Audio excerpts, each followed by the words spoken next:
माननीय अध्यक्ष महोदय, सबसे पहले मैं इस बार के इस जो स्पीच है उसके बारे में एक छोटी सी जानकारी आपके माध्यम से सदन को देना चाहता हूं कि हमारे विष्णुदेव साय जी के नेतृत्व में जो सरकार चल रही है उसके दो आयाम हैं अध्यक्ष महोदय, प्रमुख आयाम, एक अच्छी नीयत और दूसरी कर्मठता।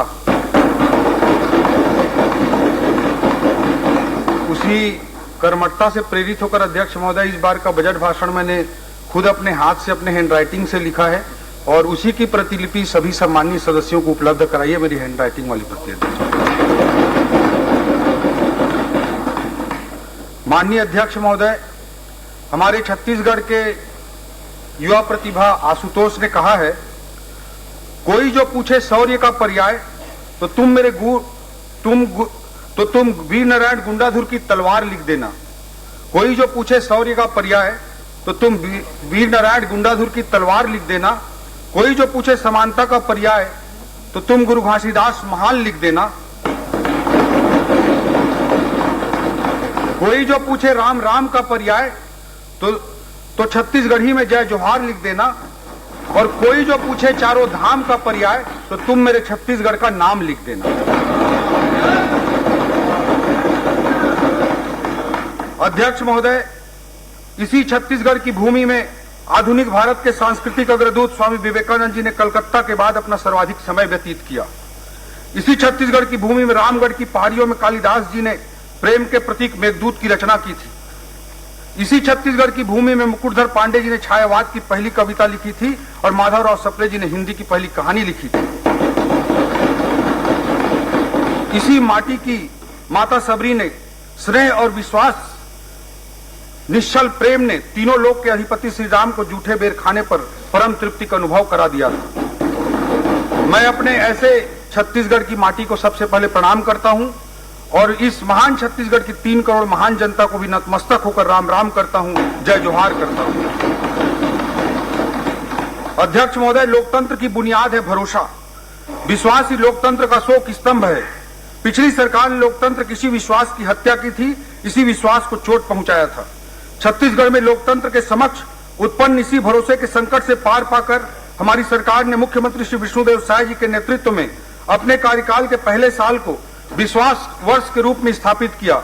अपने कार्यकाल के 1 वर्ष पूर्ण होने पर जनादेश पर्व मनाकर जनता के सामने अपना रिपोर्ट कार्ड प्रस्तुत करने की हिम्मत दिखाई। हमारी सरकार की इन्हीं ईमानदार प्रयासों के प्रति छत्तीसगढ़ की जनता जनार्दन ने बार बार आशीर्वाद देकर अपने अटूट विश्वास को जताया है। चाहे वह लोकसभा चुनाव का समय हो, उपचुनाव का अवसर हो या स्थानीय निकाय के चुनाव में एक तरफा मुहर लगाने की बात हो, छत्तीसगढ़ की जनता ने सारे रिकॉर्ड तोड़ दिए। अध्यक्ष महोदय, 10 में से 10 नगर निगमों में एक तरफा जीत दिलाई। ईवीएम का बहाना बनाने वालों को मुहर लगाकर भी इस बार जनता ने जवाब दे दिया। अध्यक्ष, वहीं दूसरी ओर पूरे देश की जनता को भी मैं धन्यवाद देना चाहूंगा, जिन्होंने नरेंद्र मोदी जी के प्रभावशाली और सशक्त नेतृत्व को अपना अटूट विश्वास रूपी आशीर्वाद प्रदान किया है। श्री नरेंद्र मोदी जी ने भारतीय राजनीति में बहुप्रचलित एंटी इनकम्बेंसी की अवधारणा को पूरी तरह से धराशायी कर दिया और भारतीय राजनीति और दुनिया के लोकतांत्रिक देशों को एक नया शब्द दिया, वो शब्द है प्रो इनकम्बेंसी का। मोदी जी देश के मात्र दूसरे ऐसे प्रधानमंत्री हैं जो प्रधानमंत्री के रूप में लगातार 3 बार शपथ लिए हैं। 2001 के बाद लगातार 24 वर्षों तक या तो वे राज्य के प्रमुख अर्थात मुख्यमंत्री रहे हैं या राष्ट्र के प्रमुख अर्थात प्रधानमंत्री के पद पर लगातार बने हुए हैं। 24 साल का समय हो गया अध्यक्ष महोदय। इसके अलावा हाल ही में हरियाणा, महाराष्ट्र एवं दिल्ली की सफलताएं मोदी जी के प्रति भारत के विभिन्न क्षेत्रों की जनता द्वारा प्रकट किए गए अटूट विश्वास की कहानी को लगातार दोहरा रहे। इन दोनों इंजनों के बल पर विकसित भारत और विकसित छत्तीसगढ़ के लिए चल रहे विकास की गाड़ी को हाल के स्थानीय चुनावों में छत्तीसगढ़ में तीसरा इंजन मिल गया है और यह गाड़ी अब और तेज गति से दौड़ने को तैयार है। अध्यक्ष महोदय, हमारे छत्तीसगढ़ के जीवन काल की दृष्टि से यह वर्ष अत्यंत महत्वपूर्ण है। हमारा राज्य अपनी रजत जयंती वर्ष मना रहा है। सन 2000 में जन्म के बाद हमारा छत्तीसगढ़ युवावस्था में पहुंच गया है। 25 वर्ष की आयु किसी व्यक्ति, संस्था या राज्य के जीवन काल में सर्वाधिक ऊर्जा का समय होता है। आज हमारे राज्य के लोगों की औसत आयु भी मात्र 24 वर्ष ही है, जो देश के लोगों की औसत आयु 28 वर्ष से भी बहुत कम है। अध्यक्ष महोदय, इन 25 वर्षों में से 15 वर्ष छत्तीसगढ़ ने आपके नेतृत्व में तीव्र प्रगति की और अब हम मुख्यमंत्री श्री विष्णुदेव साय जी के नेतृत्व में प्रदेश को नई ऊंचाइयों तक ले जाने के लिए लगातार काम कर रहे हैं। अध्यक्ष महोदय, इन 25 वर्षों में हमने बहुत कुछ हासिल किया है। हमारे राज्य का जीडीपी वर्ष 2000 में मात्र 21,000 करोड़ रुपया था, अब हम 5 लाख करोड़ की जीडीपी को पार कर चुके हैं। प्रति व्यक्ति आय 10,000 रुपए से बढ़कर 1.5 लाख के पास पहुंच चुका है। विश्वविद्यालयों की संख्या को हमने 4 से बढ़ाकर 25 तक पहुंचाया है। अध्यक्ष महोदय, हमारे राज्य छत्तीसगढ़ का जब गठन हुआ था अभी मुझे याद आता है कि हमारा एक बैचमेट था। हम लोग उसी समय 12वीं कक्षा पास होकर निकले थे और उस मेरे एक बैचमेट दोस्त की पीएमटी में रैंक 100 के अंदर डबल डिजिट में थी, लेकिन उसे एमबीबीएस की सीट तक नहीं मिल पाई थी। अध्यक्ष महोदय, क्योंकि उस समय पूरे राज्य में एक ही मेडिकल कॉलेज हुआ करता था। हमारी पार्टी की सरकारों के विशेष प्रयासों से अब मेडिकल कॉलेजों की संख्या 14 तक पहुंच चुकी है। अध्यक्ष महोदय, राष्ट्रीय राजमार्गों और रेल लाइनों की लंबाई को भी हमने इन 25 सालों में डबल किया है। रायपुर में राज्य स्थापना के समय कुल 6 फ्लाइट ही आया करते थे, आज 76 फ्लाइट आते हैं। अध्यक्ष महोदय, उस समय बस्तर सरगुजा में एयरपोर्ट की बात कोई सोच भी नहीं सकता था, लेकिन मोदी जी की उड़ान योजना के कारण यह भी संभव हुआ। प्रदेश में कुल बैंक ब्रांच महज 1500 हुआ करते थे, अब ये बढ़कर 6,500 तक पहुंच गया है। 2 लाख शासकीय कर्मचारियों की संख्या को हमने इन 25 सालों में 4 लाख तक पहुंचाया है। मात्र 5 लाख मीट्रिक टन धान की खरीदी होती थी अध्यक्ष महोदय, जो आज कई गुना बढ़कर 1,50,00,000 मीट्रिक टन के पास पहुंच चुकी है। 7300 मेगावाट बिजली उत्पादन को हम सब ने 18,000 मेगावाट तक पहुंचाने में सफलता पाई है। छत्तीसगढ़ पावर सरप्लस राज्य बना है। सन 2000 में स्थापना के समय हमारी राजधानी रायपुर या पूरे राज्य में एक भी राष्ट्रीय स्तर का संस्थान नहीं था। अध्यक्ष महोदय, आज संभवतः हमारा रायपुर ऐसा एकमात्र राजधानी शहर है जहां आईएम भी है, एम्स भी है, एनआईटी भी है, IIIT भी है, प्लास्टिक इंजीनियरिंग का इंस्टीट्यूट सीपेड भी है और नेशनल लॉ यूनिवर्सिटी HNLU भी है। अध्यक्ष महोदय, एक और राष्ट्रीय स्तर का संस्थान आज की इस बजट में और जुड़ने जा रहा है, जिसका जिक्र मैं आगे पंक्तियों में करूंगा। अध्यक्ष महोदय, छत्तीसगढ़ की यह प्रगति गाथा एक ओर मुझे हर्षित करती है, वहीं दूसरी ओर छत्तीसगढ़ के विकास और बेहतर भविष्य की ललक मुझे संतुष्ट होने नहीं देती, बल्कि और ऊर्जा से कार्य करने के लिए प्रेरित करती है।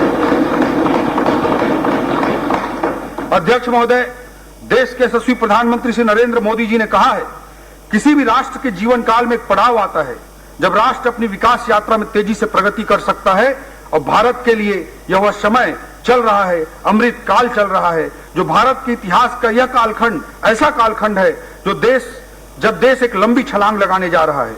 मोदी जी के इस शब्दों में पुनः कहूं तो यही समय है, सही समय है। माननीय प्रधानमंत्री जी ने देश की स्वतंत्रता के अमृत काल 2047 तक देश को विकसित राष्ट्र बनाने का जो महत्वाकांक्षी लक्ष्य रखा है, उसकी पूर्ति के लिए आवश्यक है कि छत्तीसगढ़ भी राष्ट्र निर्माण की इस पहल में बराबर का योगदान देकर माननीय प्रधानमंत्री जी की परिकल्पना को सार्थक करे। यह हमारे छत्तीसगढ़ के 3 करोड़ जनता के लिए भी उतना ही जरूरी है कि देश की विकास प्रक्रिया में कदम ताल करते हुए हम आगे बढ़ सकें। अध्यक्ष महोदय, हमने अपने राज्य को विकसित राज्य बनाने हेतु छत्तीसगढ़ अंजोर विजन 2047 पथ प्रदर्शक एक दस्तावेज तैयार किया है। यह विजन डॉक्यूमेंट कोई कोरा सपना नहीं है, बल्कि छत्तीसगढ़ के जनता के महत्वाकांक्षाओं, आशाओं और समृद्धि को साकार करने के जीवंत सफर की मार्गदर्शिका है। अध्यक्ष महोदय, यह केवल सरकारी तरीके से बनाया गया कोई सरकारी दस्तावेज मात्र नहीं है।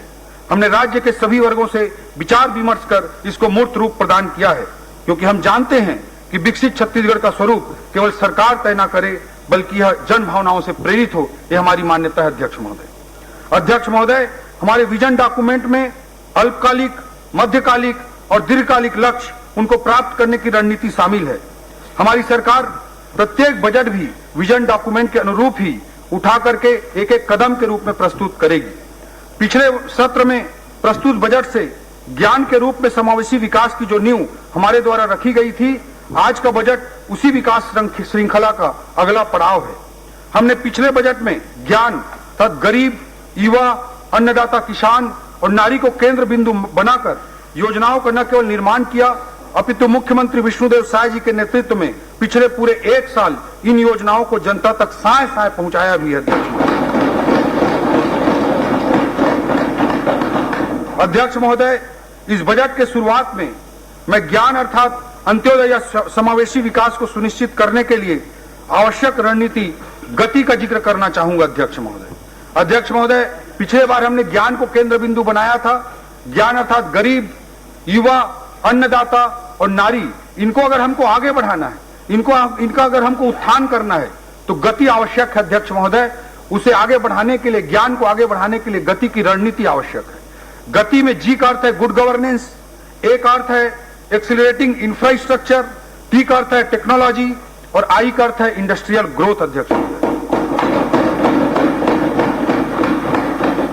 गति न केवल ज्ञान के कल्याण के लिए अनिवार्य है, बल्कि हमारे 2030 तक के मध्यकालिक लक्ष्य और 2047 तक के विकसित छत्तीसगढ़ के दीर्घकालिक लक्ष्य को भी प्राप्त करने के लिए जरूरी है। मैं गति के इन्हीं 4 बिंदुओं का इस बजट के दृष्टिकोण से उल्लेख करना चाहूंगा, वर्णन करना चाहूंगा। अध्यक्ष महोदय, सुशासन से तीव्र आर्थिक विकास को पिछले बजट में मैंने 10 आधारभूत रणनीतिक स्तंभों के रूप में रखा था।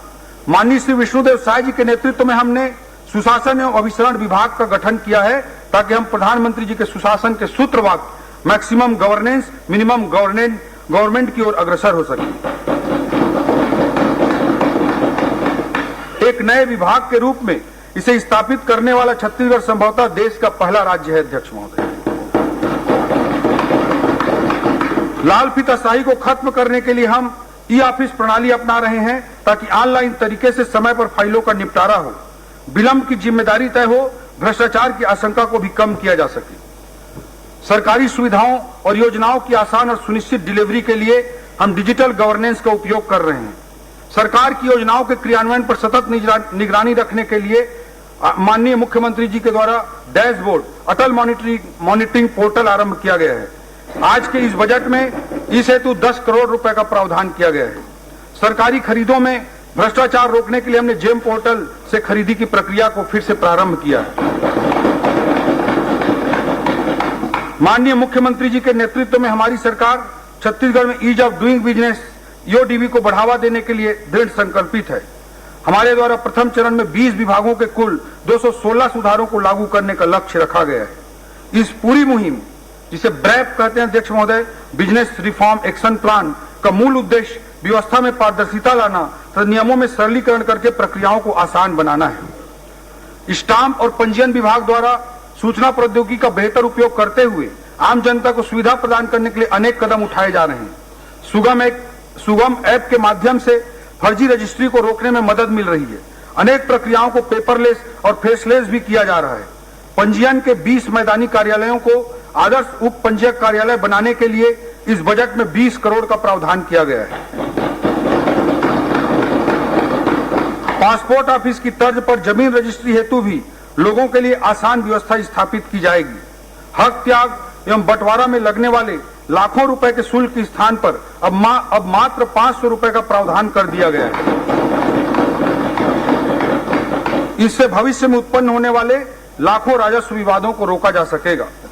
सरकारी विभागों की कार्यकुशलता बढ़ाने, डेटा प्रबंधन को सशक्त बनाने और डिजिटल नवाचार को प्रोत्साहित करने के लिए राज्य के उच्च तकनीकी शिक्षण संस्थानों के साथ मिलकर सीएम सुशासन फेलोशिप आरंभ करने का भी इस बजट में प्रावधान किया गया है। इसके लिए इस बजट में 10 करोड़ रुपए का प्रावधान किया गया। अध्यक्ष महोदय, यह संभवतः पूरे देश में इस तरह का पहला प्रयास है कि आईएम और IIIT के साथ मिलकर ऑन द जॉब ट्रेनिंग शामिल करते हुए दक्ष मानव संसाधन तैयार किए जाएंगे। इससे हमारे छत्तीसगढ़ के युवाओं को उच्च स्तरीय जॉब के अवसर प्राप्त हो सकेंगे। अध्यक्ष महोदय, मुख्यमंत्री हेल्पलाइन आधुनिक कॉल सेंटर की स्थापना के लिए बजट में 22 करोड़ रुपए का प्रावधान किया गया है। अध्यक्ष महोदय, पिछले 1 वर्ष में एंटी करप्शन ब्यूरो द्वारा रिश्वत लेते शासकीय लोगों को 54 मामलों में रंगे हाथों पकड़कर अपराध दर्ज किया गया है। यह इस सरकार की भ्रष्टाचार के खिलाफ स्पष्ट और दृढ़ राजनीतिक इच्छा शक्ति को दर्शाता है। अध्यक्ष महोदय, हमारी सरकार की स्पष्ट सोच है कि किसी भी वस्तु या सेवा की आपूर्ति पश्चात यह सुनिश्चित हो कि क्रय की गई वस्तु या सेवा उच्च गुणवत्ता की हो तथा ठेकेदार, सप्लायर या सेवा प्रदाता को एक निश्चित समय सीमा में उनका भुगतान भी हो जाए। भुगतान के लिए उन्हें ऑफिसों के चक्कर न काटना पड़े। इससे सरकारी कामों में गुणवत्ता भी आएगी और भ्रष्टाचार भी कम होगा।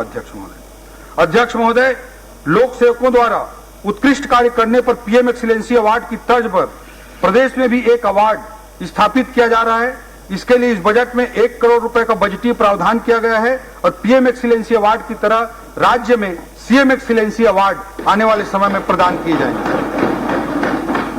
अध्यक्ष महोदय, भारत सरकार की एससीए अर्थात स्पेशल कैपिटल असिस्टेंस योजना अंतर्गत राज्य द्वारा किए जा रहे सुधारों, जो रिफॉर्म्स हैं, उनको हम केंद्र के अनुसार कर रहे हैं। जैसे भू अभिलेखों का डिजिटलीकरण, 15 वर्ष से अधिक पुराने शासकीय वाहनों की स्क्रैपिंग, औद्योगिक क्षेत्रों में भू उपयोग का उदारीकरण, पंजीयन प्रक्रिया का डिजिटाइजेशन, एसएनए स्पर्श व्यवस्था, ऐसे रिफॉर्म्स को हमने लागू किया है। और इन रिफॉर्म्स को लागू करने के एवज में भारत सरकार ने इस वर्ष इंसेंटिव के रूप में, पुरस्कार स्वरूप हमारी छत्तीसगढ़ सरकार को 6,000 करोड़ रुपए से अधिक की राशि प्रदान की।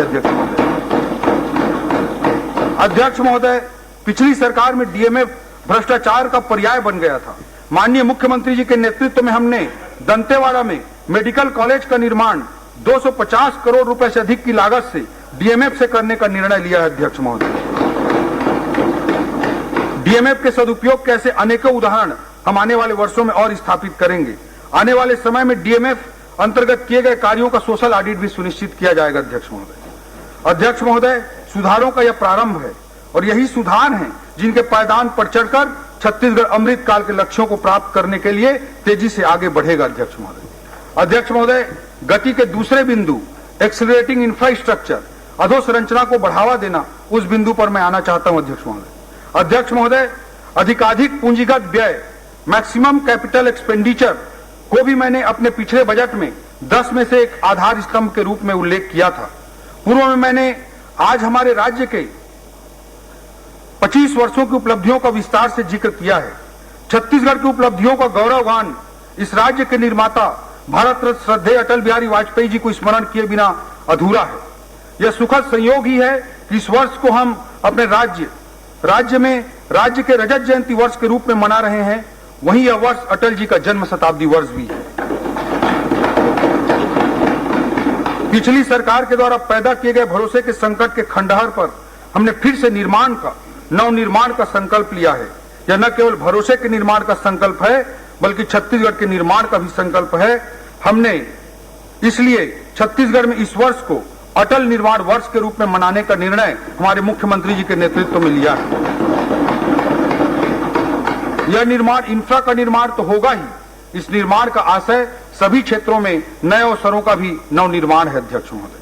अध्यक्ष महोदय, हमारी सरकार के पहले बजट में हमने पूंजीगत व्यय के लिए 22,300 करोड़ रुपए का प्रावधान किया था। इस क्रम को आगे बढ़ाते हुए इस बजट में रिकॉर्ड पूंजीगत व्यय के लिए 18% की रिकॉर्ड वृद्धि हमने की है और अब पूंजीगत व्यय 26,341 करोड़ रुपए का प्रावधान इस बजट में किया गया। यह कुल बजट का 16% हिस्सा है और पिछले वर्ष की तुलना में 18% अधिक है। पूंजीगत व्यय किसी भी अर्थव्यवस्था की रीढ़ होती है और शास्त्रियों का मानना है कि 1 रुपए के पूंजीगत व्यय से अर्थव्यवस्था में दीर्घकालिक रूप से 4 रुपए से अधिक का आर्थिक प्रभाव पड़ता है। पूंजीगत व्यय में वृद्धि के प्रयासों के फलस्वरूप भारत सरकार ने एससीए में जो हमको राशि दी है, केवल कैपिटल एक्सपेंडिचर में वृद्धि के कारण भारत सरकार ने इंसेंटिव के रूप में छत्तीसगढ़ को 1,051 करोड़ रुपए प्रोत्साहन स्वरूप प्रदान किए हैं। अध्यक्ष महोदय, मैं बताना चाहूंगा कि विगत कई वर्षों से सब इंजीनियरों की भर्ती नहीं होने के कारण सभी निर्माण विभागों जैसे पीडब्ल्यूडी, पीएचई, जल संसाधन आदि इंजीनियरों की भारी है। विगत 1 वर्ष में हमने 600 से अधिक इंजीनियरों की भर्ती की वित्तीय अनुमति दी है ताकि इन विभागों में पर्याप्त मानव संसाधन उपलब्ध हों एवं अधिकाधिक पूंजीगत व्यय करके आर्थिक विकास को छत्तीसगढ़ में गति दी जा सके। हमारी सरकार ने सड़कों के सुदृढ़ नेटवर्क बनाने के लिए रोड प्लान 2030 तैयार किया है, जिसका मुख्य उद्देश्य राजधानी से जिला, जिला से जिला, जिला से विकासखंड एवं विकासखंड से विकासखंड स्तर तक चौड़ी और उन्नत सड़कों का जाल बिछाना है। हमने छोटे शहर जो नगर पंचायत या नगर पालिका स्तर के हैं उनके विकास को ध्यान में रखते हुए इस बजट में माननीय मुख्यमंत्री जी के निर्देश पर एक नई योजना प्रारंभ करने जा रहे हैं। उस योजना का नाम होगा मुख्यमंत्री रिंग रोड योजना।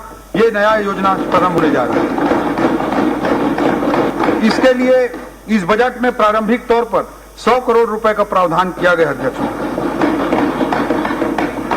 अध्यक्ष महोदय, राज्य के पीडब्ल्यूडी अर्थात लोक निर्माण विभाग के लिए इस बजट में लगभग 9,500 करोड़ रुपए का प्रावधान किया गया है, जो पिछली बार की तुलना में 20% अधिक है। राज्य बनने के बाद पहली बार एक वित्तीय वर्ष में नई सड़कों के निर्माण के लिए इस बार 2,000 करोड़ रुपए का प्रावधान किया गया। अध्यक्ष महोदय, राज्य में पहली बार राष्ट्रीय राजमार्गों के रखरखाव जैसी व्यवस्था राज्य मार्गों एवं मुख्य जिला मार्गों पर भी लागू करने के लिए उन्नत व्यवस्था OPRMC योजना अंतर्गत 20 करोड़ रुपए का प्रावधान इस बजट में किया गया है। अध्यक्ष महोदय, डबल इंजन सरकार केवल एक नारा नहीं है बल्कि प्रभावशील वास्तविकता है। प्रमाण स्वरूप मैं बताना चाहूंगा कि भारत सरकार ने राज्य में राष्ट्रीय राजमार्गों के निर्माण के लिए पिछले केवल एक वर्ष में लगभग 20,000 करोड़ रुपए के सड़कों की कार्य की स्वीकृति प्रदान की है। अध्यक्ष,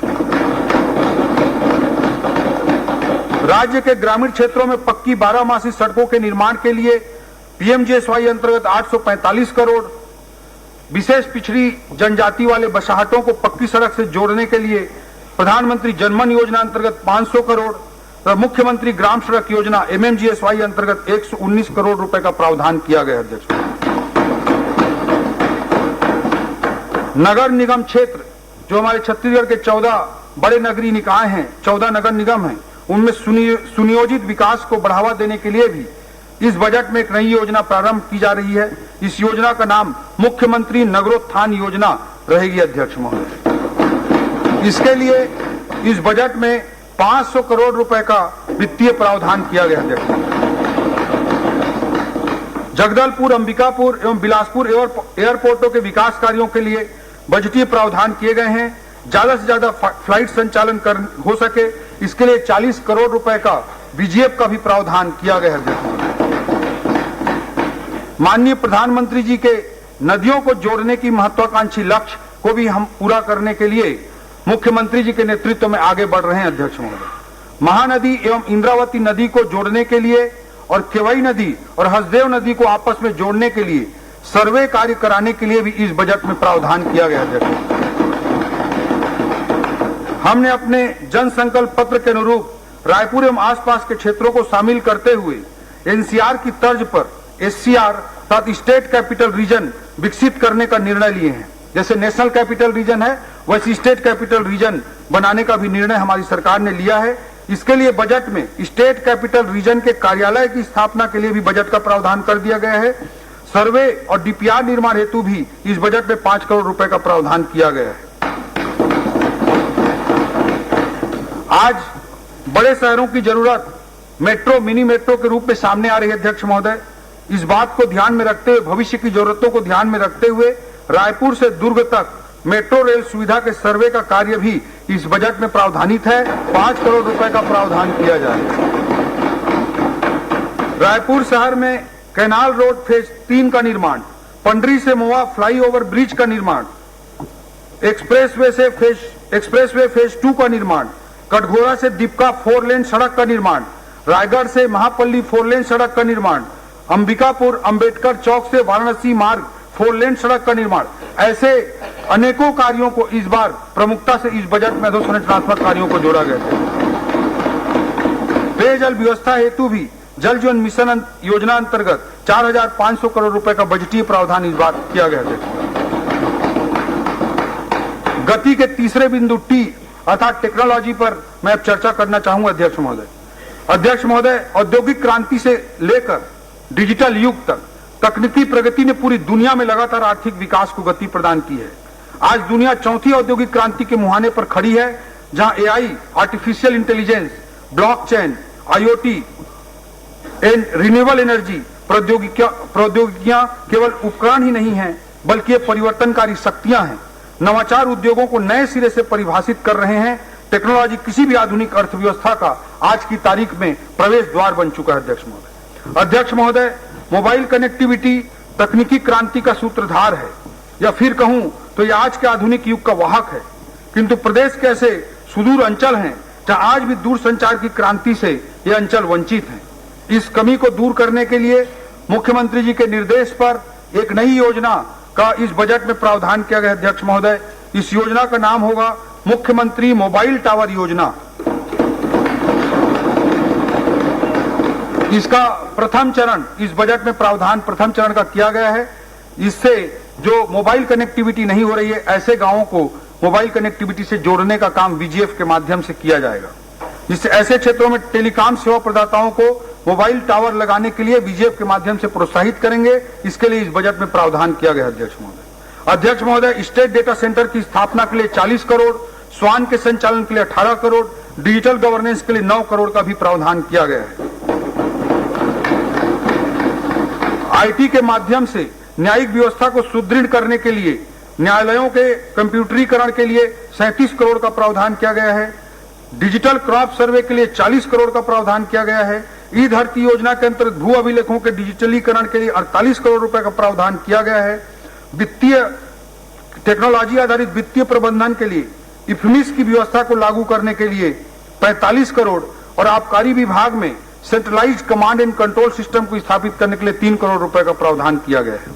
जिला स्तर पर तकनीक का प्रयोग करते हुए जीडीपी का मूल्यांकन करने के लिए स्टैटिस्टिकल एनालिसिस सिस्टम की स्थापना हेतु 7 करोड़ रुपए का प्रावधान किया गया है।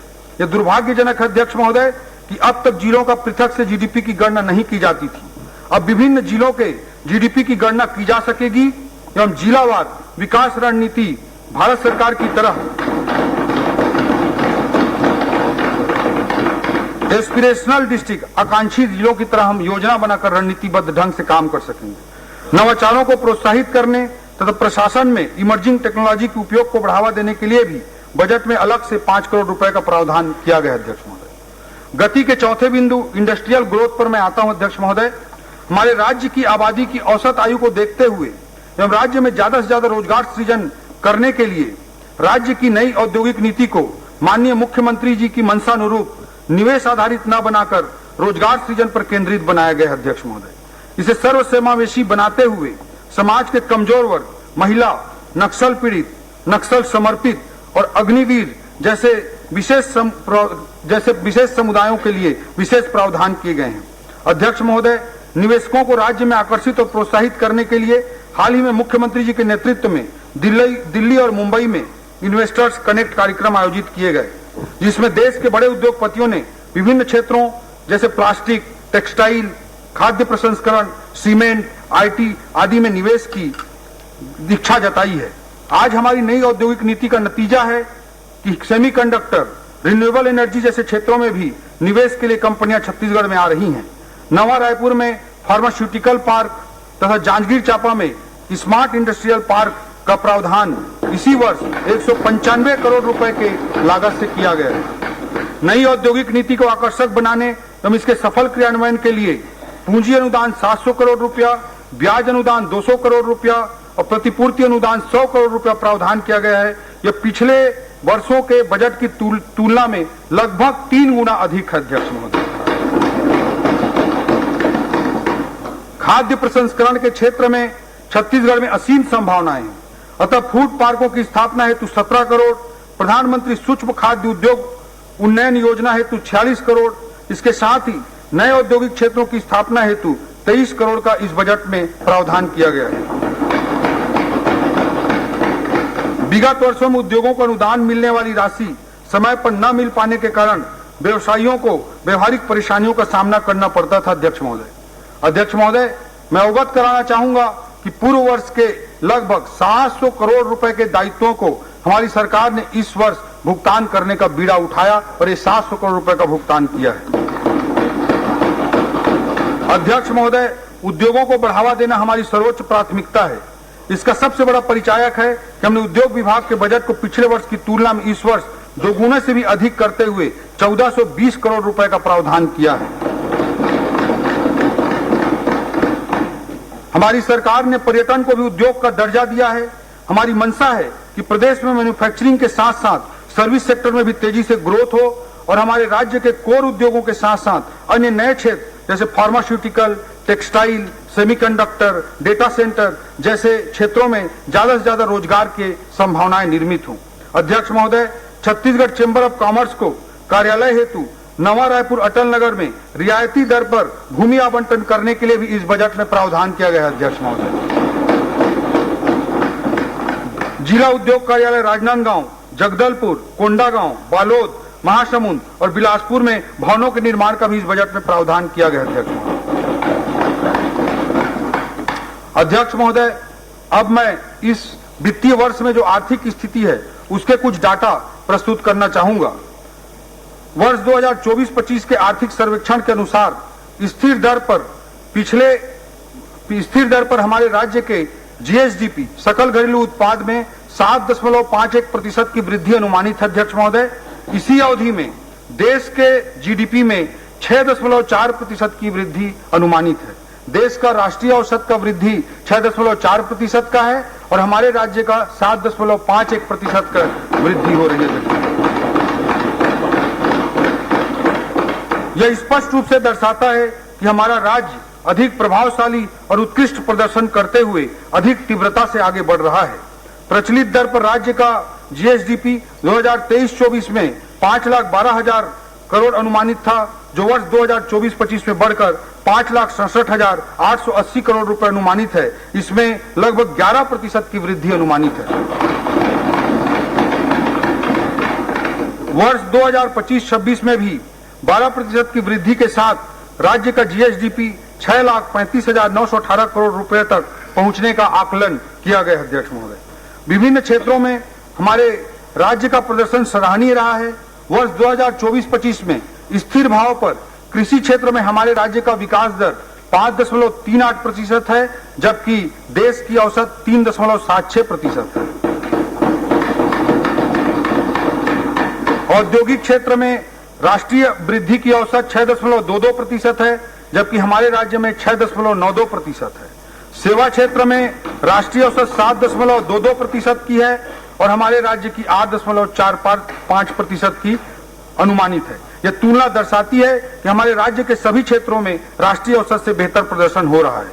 वर्ष 2023-24 में प्रति व्यक्ति आय 1,62,000 रुपए संभावित है, जो गत वर्ष की तुलना में 9.37% अधिक है। हमारे राज्य की प्रति व्यक्ति आय में भी वृद्धि राष्ट्रीय औसत वृद्धि से ज्यादा तेजी से हो रही है। आने वाले वर्षों में हम इसी गति को बनाए रखते हुए और भी ऊंचाइयों को छूने के लिए प्रतिबद्ध हैं। अध्यक्ष महोदय, मैं अब अलग अलग क्षेत्रों के बजटीय प्रावधानों के बारे में जिक्र करना चाहूंगा।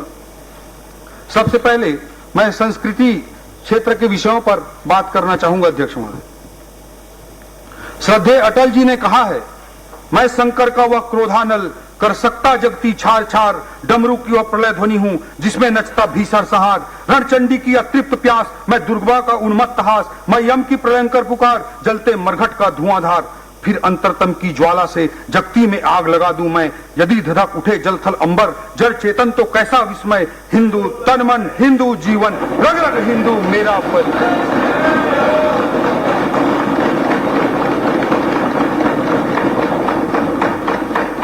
अध्यक्ष महोदय, हिंदू किसी मजहब का नाम नहीं है। माननीय सर्वोच्च न्यायालय ने भी कहा है कि एक जीवन पद्धति का नाम है, जीने का एक तरीका है। सर्वे भवन्तु सुखिना का भाव ही हिंदुत्व है और हमें गर्व है इस महान सोच पर, हमें गर्व है इस जीवन पद्धति पर जो हमेशा दुनिया को जीना सिखाते आई।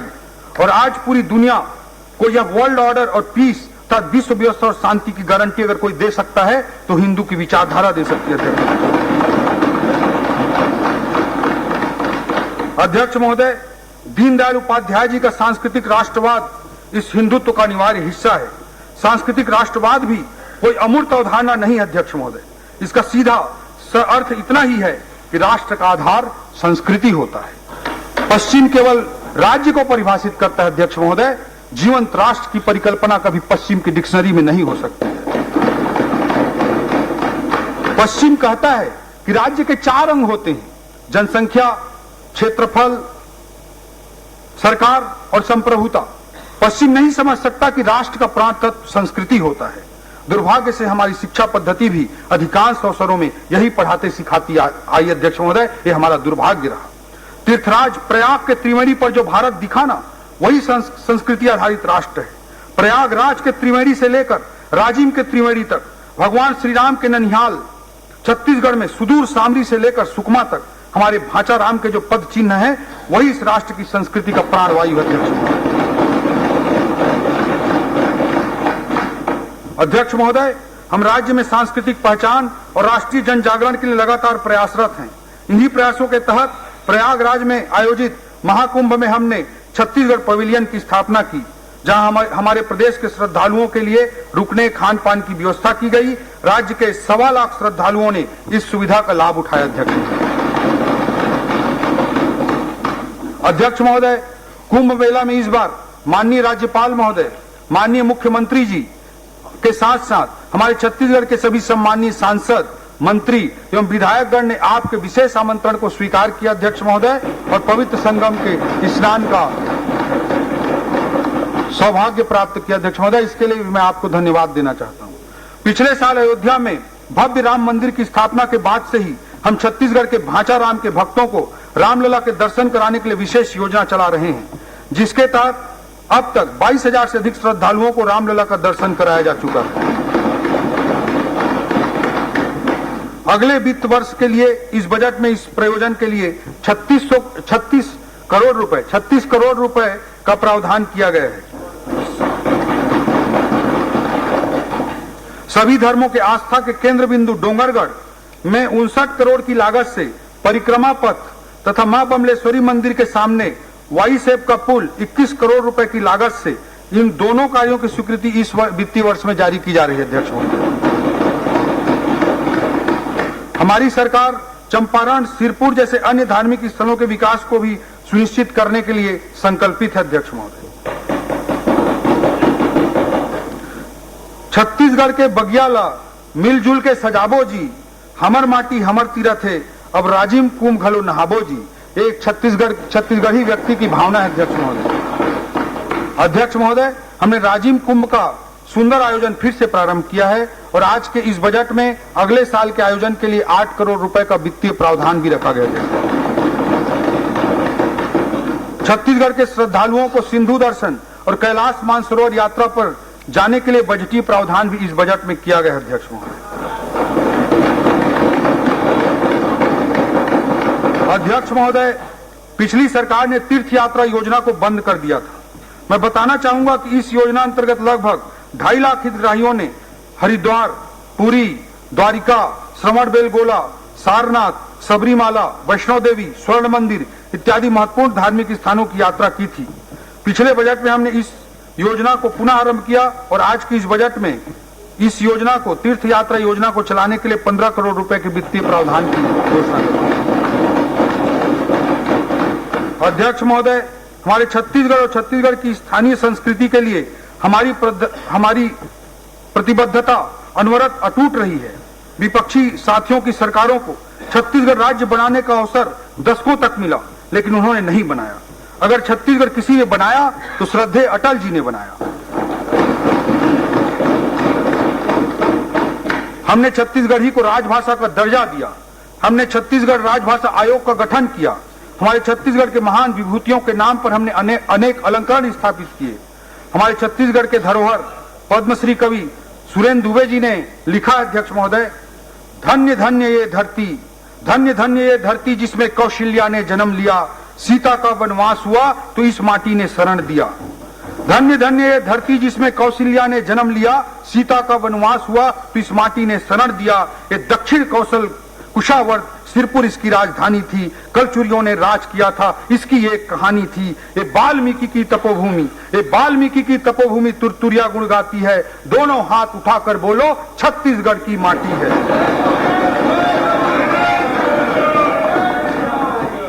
अध्यक्ष महोदय, हमारी सरकार स्थानीय आदिवासी संस्कृति को संजो कर रखने के लिए विशेष संग्रहालय की स्थापना कर रही है।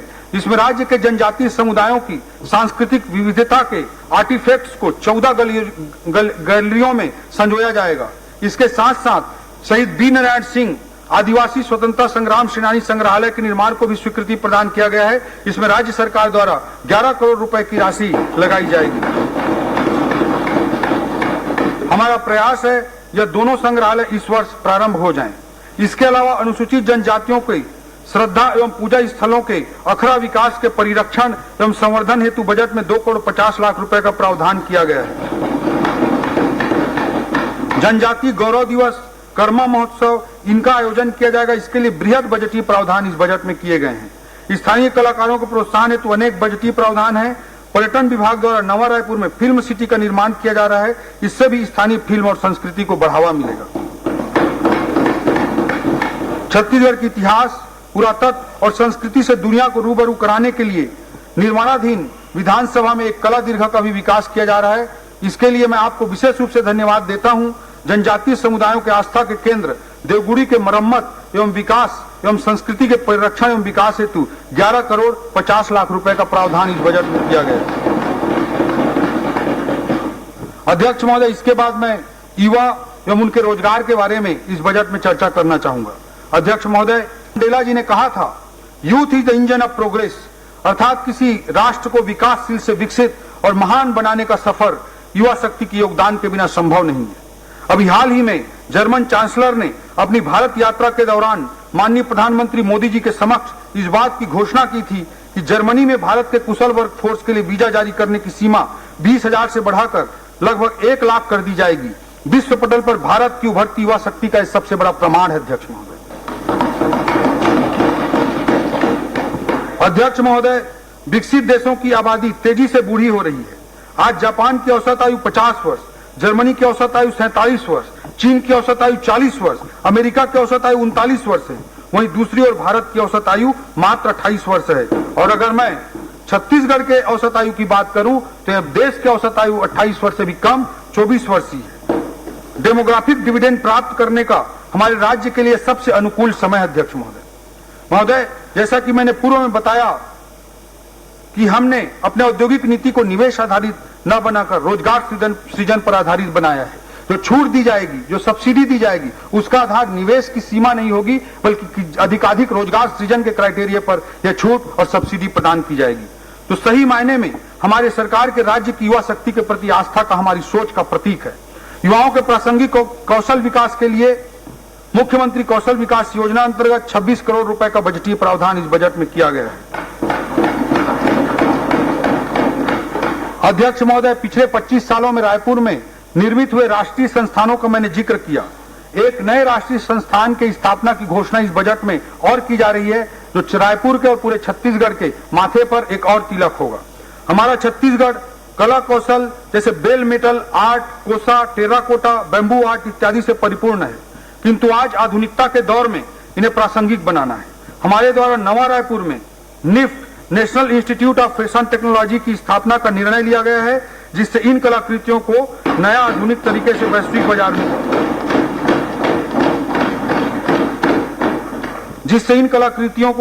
नए आधुनिक तरीके से वैश्विक बाजार में नए अवसरों का सृजन किया जा सकेगा। इससे हमारी युवाओं को उभरते अर्थव्यवस्था के अनुरूप गुणवत्तापूर्ण रोजगार के अवसर प्राप्त होंगे। निफ्ट के स्थापना के लिए इस बजट में 50 करोड़ रुपए का प्रावधान किया गया है। अध्यक्ष महोदय, राज्य, राष्ट्रीय और अंतर्राष्ट्रीय स्तर पर अर्थव्यवस्था में नित्य नए अवसर सृजित हो रहे हैं और नर्सिंग एक ऐसा ही क्षेत्र है। कोई युवा बहन अगर नर्सिंग का कोर्स कर लेती है तो उसे आसानी से रोजगार मिल सकता है। रोजगार की असीम संभावनाएं हैं। देश की आजादी के बाद से लेकर आज तक हमारे छत्तीसगढ़ में आज तक कुल 8 शासकीय नर्सिंग कॉलेज स्थापित हुए थे। नर्सिंग क्षेत्र की संभावनाओं को ध्यान में रखते हुए हमारे मुख्यमंत्री जी के निर्देश पर इस बार इसी बजट में 12 अतिरिक्त नर्सिंग कॉलेज की स्थापना का निर्णय लिया गया है। अब नर्सिंग कॉलेजों की संख्या हमारे छत्तीसगढ़ में 8 से बढ़कर 20 हो जाएगी। अध्यक्ष महोदय, ये 12 नर्सिंग कॉलेज जो स्थापित हो रहे हैं उनमें बलरामपुर में स्थापित हो रहा है, दंतेवाड़ा में स्थापित हो रहा है, जांजगीर चांपा जिले में स्थापित होगा, बीजापुर, कुरुद, जसपुर, नवा रायपुर, बैकुंठपुर, पुसौर, कांकेर, कोरबा और महासमुंद में ये स्थापित किए जाएंगे। इसके लिए 34 करोड़ रुपए का बजटीय प्रावधान किया गया है। ऐसा ही क्षेत्र फिजियोथेरेपी का क्षेत्र भी नया क्षेत्र के रूप में उभर रहा है। अध्यक्ष महोदय, छत्तीसगढ़ राज्य की स्थापना या हम कहें आजादी के बाद से आज तक छत्तीसगढ़ में सरकारी केवल एक फिजियोथेरेपी कॉलेज स्थापित है। इस बजट में एक साथ 6 नए फिजियोथेरेपी कॉलेज की स्थापना का निर्णय आदरणीय मुख्यमंत्री जी के निर्देश पर हमने लिया है। ये 6 फिजियोथेरेपी कॉलेज स्थापित किए जाएंगे बिलासपुर में, दुर्ग में, जगदलपुर में, जसपुर में, रायगढ़ में और मनेन्द्रगढ़ में। अध्यक्ष महोदय, इस योजना के क्रियान्वयन के लिए 6 करोड़ रुपए का बजटीय प्रावधान किया गया। अध्यक्ष महोदय, प्रदेश के औद्योगिक प्रशिक्षण संस्थान, ITI एवं पॉलिटेक्निक कॉलेजों के कोर्स उनकी वर्तमान जरूरतों के अनुरूप नहीं बन पाए। रोजगार उन्मुखी प्रशिक्षण प्रदान करने के लिए इन संस्थानों के अपग्रेडेशन की आवश्यकता है। इसके लिए इस बजट में ITI और पॉलिटेक्निक कॉलेजों को वर्तमान जरूरतों के अनुरूप बनाने के लिए 100 करोड़ रुपए का प्रावधान किया गया है। कुस्तुरा तहसील दुलदुला जिला जसपुर में नई ITI के लिए बजटीय प्रावधान किया गया है। आज अर्थव्यवस्था में सर्विस सेक्टर में रोजगार के बहुत ज्यादा अवसर विद्यमान हैं और पर्यटन क्षेत्र ऐसा ही एक क्षेत्र है। बस्तर जिले के कांगेर घाटी नेशनल पार्क में स्थित धुड़माराज गांव को यूनाइटेड नेशंस के वर्ल्ड टूरिज्म ऑर्गेनाइजेशन के द्वारा बेस्ट टूरिज्म विलेज के रूप में चयनित किया गया है। जसपुर के मधेश्वर पहाड़ को golden book of world record द्वारा विश्व का सबसे बड़ा प्राकृतिक शिवलिंग माना गया है। इन उपलब्धियों से प्रेरित होकर एवं रोजगार के असीम संभावनाओं को देखते हुए मुख्यमंत्री जी के निर्देश पर इस बजट में होम स्टे पॉलिसी के लिए भी बजटीय प्रावधान किया गया है, जिसका विशेष फोकस बस्तर और सरगुजा क्षेत्र होगा। इसके लिए बजट में 5 करोड़ रुपए का प्रावधान किया गया है। इस पॉलिसी का विशेष फोकस बस्तर और सरगुजा क्षेत्र होगा। अध्यक्ष महोदय, SSIP student startup innovation policy के तहत छत्तीसगढ़ की युवाओं की रचनात्मकता, नवाचार और उद्यमिता को सशक्त बनाने एवं सतत विकास को बढ़ावा देने के लिए 5 करोड़ रुपए का बजटीय प्रावधान किया गया है। ये सारे प्रयास इसी उद्देश्य के साथ किए जा रहे हैं कि हम अपने युवाओं को शासकीय नौकरी के साथ साथ उभरती हुई अर्थव्यवस्था में निर्मित हो रहे रोजगार के नए विकल्पों के लिए तैयार कर सकें। ये हमारी रणनीति है। अध्यक्ष महोदय, हमारे आदरणीय मुख्यमंत्री जी के मार्गदर्शन में 20 विभागों में पिछले एक वर्ष में 10,000 से अधिक भर्तियों की स्वीकृति वर्तमान वित्तीय वर्ष में दी गई है।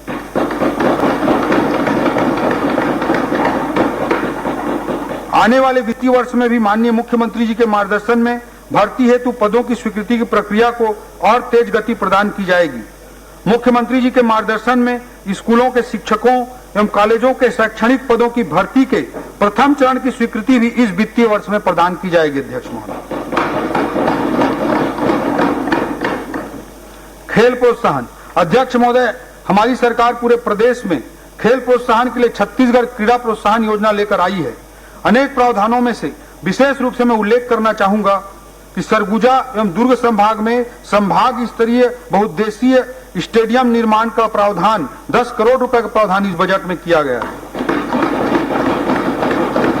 सारंगगढ़ बिलाईगढ़ जिला, सूरजपुर जिला, मनेन्द्रगढ़ चिरमिरी भरतपुर जिला, मुंगेली जिला, शक्ति जिला, गरियाबंद जिला, महासमुंद जिला, बेमेतरा, कांकेर एवं बिलासपुर जिले में बहुउद्देशीय स्टेडियम निर्माण हेतु 15 करोड़ रुपए का बजटीय प्रावधान किया गया है। कुरुद, धमतरी और बड़ौदा बाजार के सुहेला में इंडोर हॉल निर्माण का भी बजट में 5 करोड़ रुपए का प्रावधान किया गया है। जसपुर में फुटबॉल स्टेडियम, बैडमिंटन कोर्ट और मिनी स्टेडियम तथा इंडोर हॉल निर्माण हेतु 5 करोड़ रुपए के भी प्रावधान किए गए हैं। ऐसे अनेक खेल को बढ़ावा देने के लिए बजटीय प्रावधान इस बजट में शामिल है। अध्यक्ष महोदय, नगरीय विकास की दृष्टि से मैं बताना चाहूंगा कि किसी भी अर्थव्यवस्था की उत्तरोत्तर वृद्धि में नगरीय विकास उत्प्रेरक का कार्य करता है। आर्थिक विकास के साथ शहरों में आबादी का दबाव बढ़ता जाएगा। हमारे शहरों का सुनियोजित और सर्वांगीण विकास हो, इसके लिए अनेक बजटीय प्रावधान इस बजट में किए गए हैं। मैंने मुख्यमंत्री नगरोत्थान योजना, उसके अंतर्गत 500 करोड़ रुपए के बजट प्रावधान का पहले ही जिक्र किया। नगरीय निकाय में अधोसंरचना विकास के लिए इस वर्ष 750 करोड़ रुपए का प्रावधान किया गया है। स्वच्छ पेयजल की व्यवस्था को शहरी क्षेत्रों में दुरुस्त करने के लिए अमृत मिशन अंतर्गत 744 करोड़ रुपए बजट का प्रावधान किया गया है और सबके लिए आवास योजना के अंतर्गत 875 करोड़ रुपए बजट का प्रावधान किया गया है। महोदय, सदन को यह अवगत कराते हुए मैं अंतःकरण से बहुत प्रसन्न हो रहा हूं कि हमारी सरकार ने एक नई योजना मुख्यमंत्री गृह प्रवेश सम्मान योजना प्रारंभ करने का निर्णय लिया है। इसके तहत लाभार्थियों को सही समय पर आवास निर्माण कर गृह प्रवेश के उत्सव पर अतिरिक्त प्रोत्साहन राशि देने का निर्णय लिया गया है तथा इसके लिए इस बजट में 100 करोड़ रुपए का प्रावधान किया गया है। अध्यक्ष महोदय, रायपुर का नालंदा परिसर उसकी सफल कहानी सर्वविदित है और युवाओं के बीच इसकी मांग को देखते हुए हमने 17 नए नगरीय निकायों में 17 नए प्रावधानों के तहत नगरीय निकायों में नालंदा परिसर विकसित करने का निर्णय लिया। इसके लिए बजट में 100 करोड़ रुपए का बजटीय प्रावधान किया गया। नवीन फायर स्टेशन निर्माण एवं क्षमता वृद्धि के लिए 44 करोड़ रुपए का बजट रखा गया। अध्यक्ष महोदय, छत्तीसगढ़ के विकास का हृदय यदि इसका शहरी क्षेत्र है तो इस विकास की धमनियां इसके गांवों से होकर गुजरती हैं। शहर एवं ग्रामीण विकास दोनों एक दूसरे के पूरक हैं। एक को हासिल किए बिना दूसरे की परिकल्पना नहीं की जा सकती। ग्रामीण विकास की दृष्टि से इस बजट में अनेक प्रावधान किए गए हैं, जिसमें से मैं कुछ का जिक्र करना चाहूंगा। ऐसे कई ग्रामीण मार्ग हैं जो आज भी बरसात में पुल के अभाव में कट जाते हैं। ऐसे पुलों के निर्माण के लिए 30 करोड़ रुपए का बजटीय प्रावधान किया गया है। गांव के अंदर मुख्यमंत्री ग्राम गौरव पथ योजना हेतु 100 करोड़ रुपए का प्रावधान किया गया है। ग्राम पंचायतों में छोटे अधोसंरचनाओं के निर्माण के लिए समग्र विकास योजना अंतर्गत 200 करोड़ रुपए का प्रावधान किया गया है। महतारी सदन निर्माण हेतु 50 करोड़ रुपए का प्रावधान किया गया है। राज्य की ग्राम पंचायतों में यूपीआई पेमेंट व्यवस्था को लागू करने के लिए 5 करोड़ रुपए का वित्तीय प्रावधान किया गया। अध्यक्ष महोदय, पूर्ववर्ती सरकार को गरीबों की चिंता नहीं थी। उसका प्रमाण है कि राज्य सरकार द्वारा प्रधानमंत्री आवास योजना के लिए दिए जाने वाले राज्यांश को देने से मना कर दिया गया था, जिससे मेरे 18 लाख गरीब भाई बहन पक्के आवास से वंचित रह गए थे। किसी भी व्यक्ति के लिए मकान का महत्व क्या होता है, इसे किसी ने शब्दों में बयां किया है। कितना खौफ होता है शाम के अंधेरे में, कितना खौफ होता है शाम के अंधेरे में, पूछ उन परिंदों से जिनके घर नहीं होते।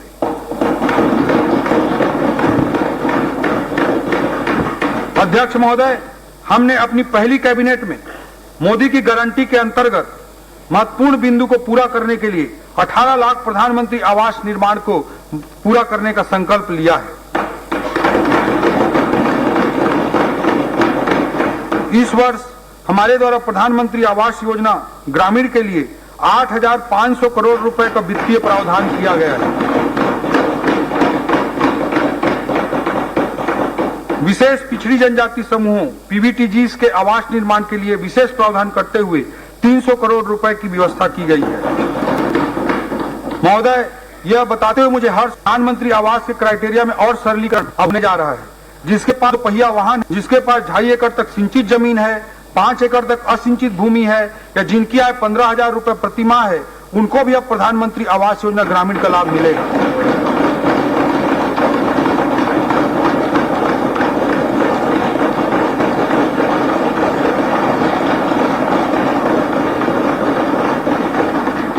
नक्सलवाद प्रभावितों के लिए संवेदनशील सोच के साथ नक्सल प्रभावितों के लिए 15,000 आवास की अतिरिक्त स्वीकृति भारत सरकार द्वारा दी गई है।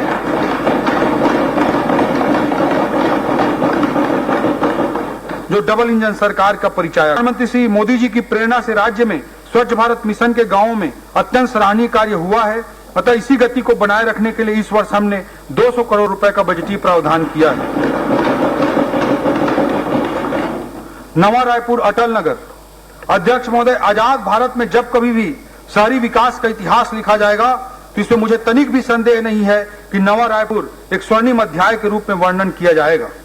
नवा रायपुर छत्तीसगढ़ की अर्थव्यवस्था का ग्रोथ इंजन का पर्याय बनने जा रहा है और निश्चित तौर पर आने वाले समय में विकास के राष्ट्रीय मानचित्र पर छत्तीसगढ़ को नवा रायपुर मजबूती से स्थापित करेगा। आज नवा रायपुर में RBI, Union Bank, Indian Overseas Bank, PNB, Bank of India, NTPC, इन सब के क्षेत्रीय कार्यालय स्थापित हो चुके हैं। बालको कैंसर अस्पताल, सत्य साई अस्पताल जैसे अनेक संस्थान भी नए कीर्तिमान स्थापित करके लोगों की सेवा कर रहे हैं। आज नवा रायपुर में EMC electronic manufacturing cluster IT क्षेत्र में भी यह एक बड़ा केंद्र बन रहा है।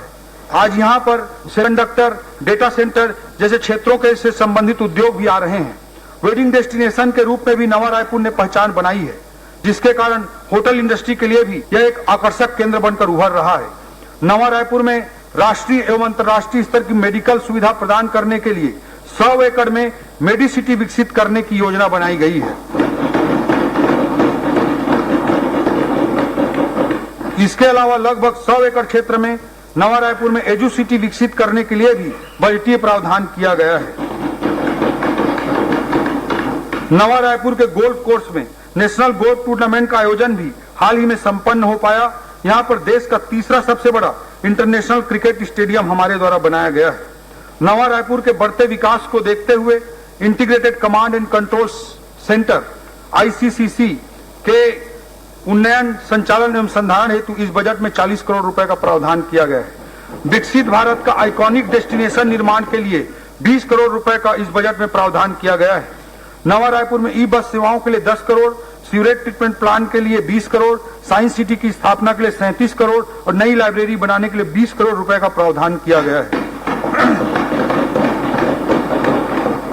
Plug and play office space विकसित किए जाने के लिए 156 करोड़ की लागत से कॉमर्शियल ऑफिस कॉम्प्लेक्स के निर्माण हेतु प्रावधान है। हमने सीबीडी और कॉमर्शियल टावर में 2000 आईटी रोजगार प्रदान करने के लिए टेली परफॉर्मेंस, स्क्वायर बिजनेस और सीएसएम जैसी कंपनियों के साथ एमओयू कर लिया है। इस वर्ष में ही 700 से अधिक लोगों को रोजगार ऑलरेडी मिल चुका है। नवा रायपुर में बसाने की दृष्टिकोण से, लोगों की सुविधा की दृष्टिकोण से एसडीएम कार्यालय और नवीन तहसील कार्यालय के लिए भी इस बजट में प्रावधान किया गया है। महिला एवं बाल विकास अध्यक्ष महोदय, किसी भी समाज के समृद्ध होने की परिकल्पना तब तक नहीं की जा सकती है जब तक उस समाज में एक आदर्श संस्कृति का निर्माण न हो, और एक समृद्ध संस्कृति के निर्माण की बुनियाद उस समाज में नारी के सम्मान पर टिकी रहती है। हमारे आर्थिक विकास का आधार महिला सशक्तिकरण, नारी उत्थान तथा नारी का राज्य की जीडीपी में योगदान रहा है और रहेगा। पिछले वित्तीय वर्ष में मोदी की गारंटी अंतर्गत 1 मिनट चौधरी, वित्तीय वर्ष 2020-25, 2025-26 की विस्थापन की कार्यवाही पूर्ण होने तक सभा के भोजन अवकाश के समय में वृद्धि की जाती है। मैं समझता हूं सभा सहमत हो। पिछले वित्तीय वर्ष में मोदी की गारंटी के अंतर्गत महतारी वंदन योजना में 3000 करोड़ का प्रावधान रखा गया था तथा इस वर्ष 5500 करोड़ रुपए का बजटीय प्रावधान रखा गया था।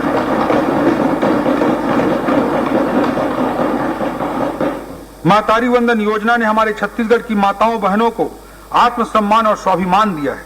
लाखों बहनें आर्थिक रूप से अपने पैरों पर खड़ी हुई हैं। आर्थिक सशक्तिकरण से राजनीतिक और सामाजिक सशक्तिकरण के रास्ते खुले।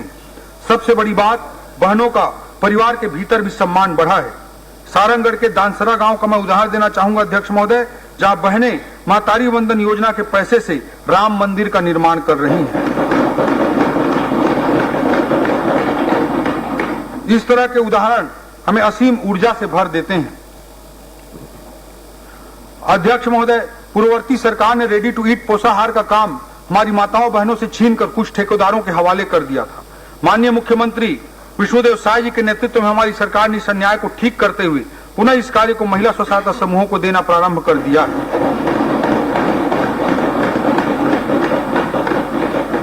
हमारे द्वारा प्रदेश में अभी तक 74,000 समूह सदस्यों को अलग अलग गतिविधियों से जोड़कर लखपति दीदी बनाया गया है। हमने अगले 3 वर्षों में 8 लाख महिला सदस्यों को लखपति दीदी बनाने का लक्ष्य रखा है। कामकाजी महिलाओं को बेहतर आवासीय सुविधा प्रदान करने के लिए 7 वर्किंग वुमन हॉस्टल निर्माण हेतु 79 करोड़ का प्रावधान इस बजट में किया गया है। बेटी बचाओ बेटी पढ़ाओ के तहत 5 करोड़, वन स्टॉप सेंटर सखी के लिए 20 करोड़, शहरी क्षेत्रों में 150 और ग्रामीण क्षेत्रों में 1200 नए आंगनवाड़ी भवन निर्माण हेतु 42 करोड़,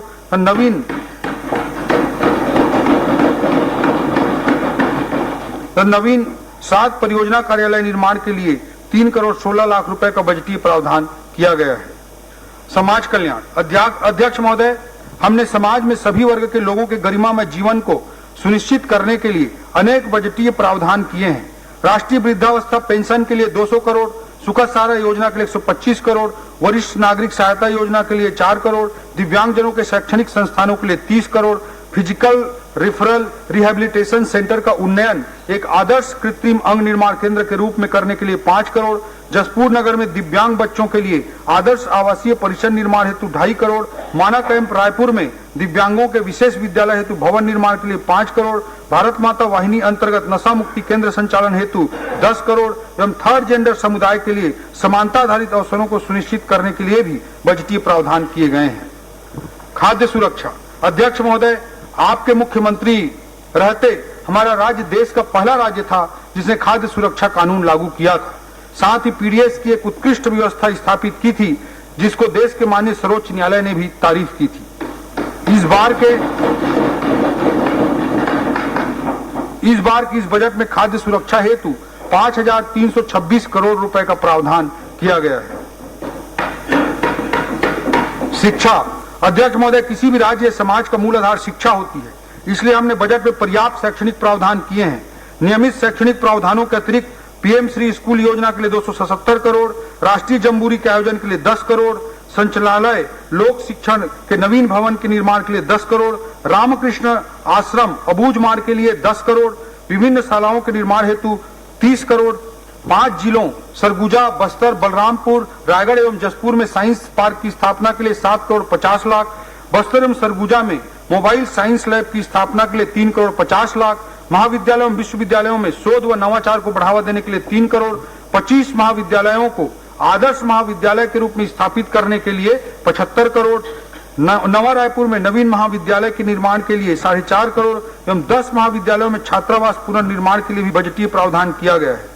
करडेगा जिला जसपुर में महाविद्यालय के निर्माण के लिए तथा 21 शासकीय महाविद्यालयों में भवन निर्माण के लिए 47 करोड़ रुपए का प्रावधान किया गया है। स्वास्थ्य अध्यक्ष महोदय, शहीद बी नारायण सिंह आयुष्मान स्वास्थ्य योजना के तहत प्रदेश के 77,20,000 परिवारों को स्वास्थ्य सुरक्षा योजना प्रदान करने के लिए 1,500 करोड़ रुपए का इस बजट में प्रावधान है। राष्ट्रीय स्वास्थ्य मिशन एनएचएम के लिए इस बजट में 1850 करोड़ रुपए का प्रावधान है। हमारे संकल्प पत्र के अनुसार विकास खंडों में सिकल सेल स्क्रीनिंग सेंटर की स्थापना हेतु प्रथम चरण में 50 विकास खंड हेतु बजटीय प्रावधान किया गया है। वरिष्ठ नागरिकों के स्वास्थ्य परीक्षण हेतु भी इस बजट में विशेष प्रावधान किए गए हैं। डॉक्टर भीमराव अंबेडकर चिकित्सालय रायपुर स्थित एडवांस कार्डियक इंस्टीट्यूट एसीआई के कार्डियोलॉजी विभाग का विस्तार किया जा रहा है। हमारे सरकार के विगत 1 वर्ष के प्रयास से यहाँ कार्डियक बाईपास भी प्रारंभ हो गया है। इसके विस्तार हेतु 10 करोड़ रुपए का बजट इस बजट में रखा गया है। निसंतान दंपतियों के लिए आईवीएफ तकनीक एक बड़ी उम्मीद बनकर उभरा है, लेकिन इसके महंगा होने की वजह से आर्थिक रूप से कमजोर दंपति इसका लाभ नहीं ले पाते। सरकारी स्थानों पे इस अत्याधुनिक चिकित्सा सुविधा की व्यवस्था नहीं रहती। इसका ध्यान रखते हुए निसंतान दंपतियों को लाभ पहुंचाने हेतु चिकित्सा महाविद्यालय रायपुर के स्त्री रोग विभाग में ART असिस्टेड रिप्रोडक्टिव टेक्नोलॉजी केंद्र स्थापित किया जाएगा। इस हेतु 10 करोड़ रुपए का बजटीय प्रावधान किया गया है। यह प्रदेश के शासकीय मेडिकल कॉलेज में पहली बार इस तरह के सेंटर की स्थापना होगी। मेकाहारा स्थित क्षेत्रीय कैंसर संस्थान विभाग वन्य विभाग हेतु प्रथम चरण में 20 करोड़ के चिकित्सा उपकरणों की व्यवस्था भी की जाएगी। हम अपने सरकारी अस्पतालों को हाईटेक बना रहे हैं। इसके लिए मेकाहारा में 28.5 करोड़ के 3 टेस्ला MRI मशीन, 26 करोड़ के 256 स्लाइस CT स्कैन मशीन लगाई जाएगी तथा महासमुंद चिकित्सा महाविद्यालय में 14 करोड़ की लागत से 128 स्लाइस CT स्कैन मशीन स्थापित की जाएगी। मेडिकल कॉलेजों के प्रभावी प्रबंधन की दृष्टि से निर्णय प्रणाली को विकेंद्रीकृत करते हुए उनके वित्तीय अधिकारों में न केवल बढ़ोतरी की गई है, बल्कि मेडिकल कॉलेज अच्छे तरीके से संचालित हों, इसके लिए अतिरिक्त बजट का प्रावधान भी किया गया है। जनकपुर में 100 बिस्तर अस्पताल, जांजगीर चांपा एवं कोरबा जिला में 220 बिस्तर अस्पताल, राजा नवागांव जिला कबीरधाम, भेज्जी जिला सुकमा में PHC की स्थापना, पचपेड़ी, बिलासपुर के पीएचसी का सीएचसी में उन्नयन, ग्राम कटवार, महेंद्रगढ़, चिरमिरी, भरतपुर में सब हेल्थ सेंटर, इनके लिए पदों का प्रावधान इस बजट में किया गया है। इसी तरह सरोना रायपुर में 100 बिस्तर अस्पताल, सरिया सारंगगढ़ बिलाईगढ़ जिला, नवागढ़ बेमेतरा जिला, कटघोरा कोरबा जिला के सीएचसी का 100 बिस्तर अस्पताल में उन्नयन किए जाने हेतु प्रावधान किया गया है। मोतीमपुर, मुंगेली, भंडारपुरी रायपुर, सिरीमकेला जिला जसपुर में पीएचसी की स्थापना, कोदबा जसपुर, धरसीमा रायपुर तथा तरेगांव जंगल कबीरधाम के सीएचसी का उन्नयन, तखतपुर में मातृ शिशु अस्पताल की स्थापना करने हेतु भी पदों एवं भवनों के लिए आर्थिक प्रावधान किया गया है। सेंद्री बिलासपुर के मानसिक चिकित्सालय, कुरूद, धमतरी, बसना महासमुंद के 100 बिस्तर अस्पताल, गौरेला, पेंड्रा, मरवाही एवं गरियाबंद के जिला चिकित्सालय, बीजापुर के 100 बिस्तर अस्पताल को 200 बिस्तर अस्पताल में अपग्रेड किया जाएगा।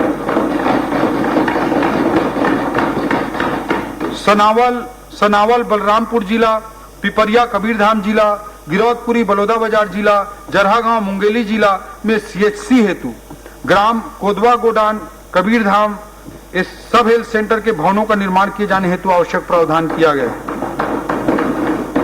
राज्य को नेचुरोपैथी हब के रूप में विकसित करने के उद्देश्य से 10 बेड वाले 4 योग एवं प्राकृतिक चिकित्सा केंद्र की स्थापना हेतु भी 13 करोड़ रुपए का प्रावधान किया गया है। आयुर्वेद महाविद्यालय रायपुर के सुदृढ़ीकरण हेतु इस बजट में 4 करोड़ का प्रावधान है। इस बजट में विश्व स्तरीय मध्य भारत का सबसे बड़ा अत्याधुनिक इंटीग्रेटेड खाद्य एवं औषधि प्रयोगशाला लेबोरेटरी बनाने के लिए 45 करोड़ रुपए का प्रावधान किया गया है।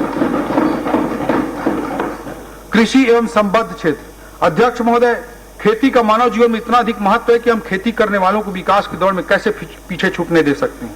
हम किसान भाइयों की आय बढ़ाने एवं उनके उपज का सही मूल्य दिलाने के लिए प्रतिबद्ध हैं। इस खरीफ वर्ष में हमने प्रदेश के 25,49,000 किसानों से 1,49,00,000 टन से अधिक धान खरीदा है। यह अब तक के किसी भी वर्ष में की गई सबसे अधिक धान खरीदी है।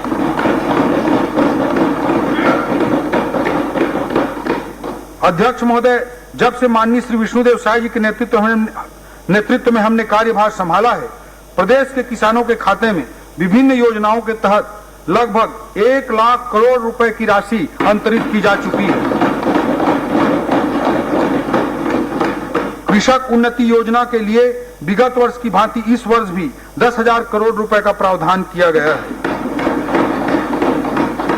मोदी की गारंटी के तहत दीनदयाल उपाध्याय भूमिहीन कृषि मजदूर कल्याण योजना के माध्यम से 5,62,000 भूमिहीन मजदूरों को सालाना 10,000 रुपए की आर्थिक सहायता करते हुए इस वित्तीय वर्ष में 562 करोड़ का भुगतान किया जा चुका है। आगामी वर्ष हेतु इस योजना के अंतर्गत भूमिहीन कृषक मजदूरों के लिए 600 करोड़ रुपए का बजटीय प्रावधान किया गया है। कृषि पंपों के निःशुल्क विद्युत प्रदाय योजना अंतर्गत 3,500 करोड़ रुपए का बजट प्रावधान किया गया है। माननीय प्रधानमंत्री नरेंद्र मोदी जी ने किसान भाइयों को प्राकृतिक आपदाओं से होने वाले नुकसान से बचाने के लिए प्रधानमंत्री फसल बीमा योजना की शुरुआत की थी। इस योजना के अंतर्गत राज्यांश के लिए इस बजट में 750 करोड़ रुपए का प्रावधान किया गया है।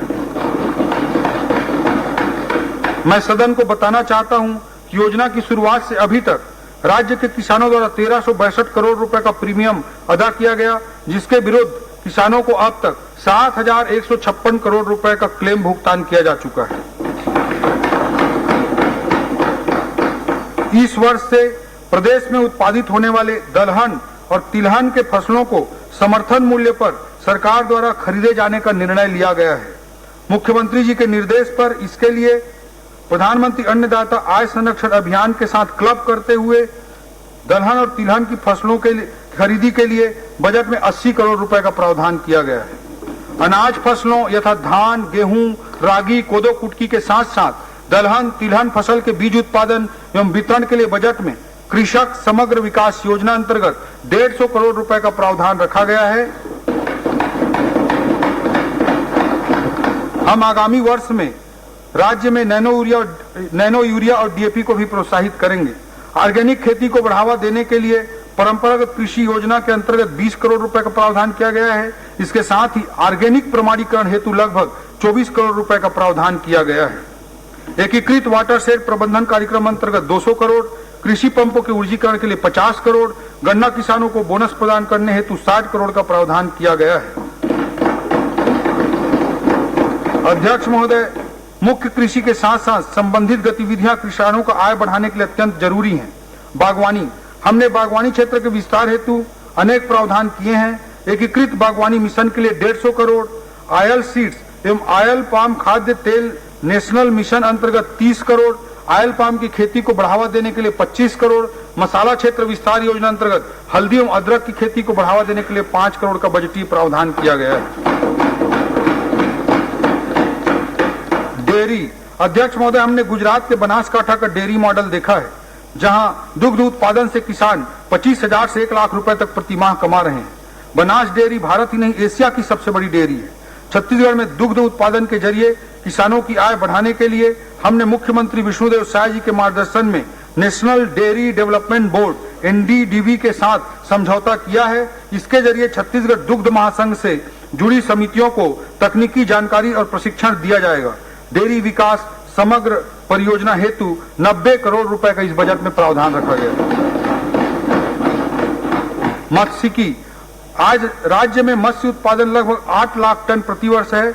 मत्स्य बीज के उत्पादन में हमारा राज्य न केवल आत्मनिर्भर है बल्कि पड़ोसी राज्यों को भी निर्यात कर रहा है।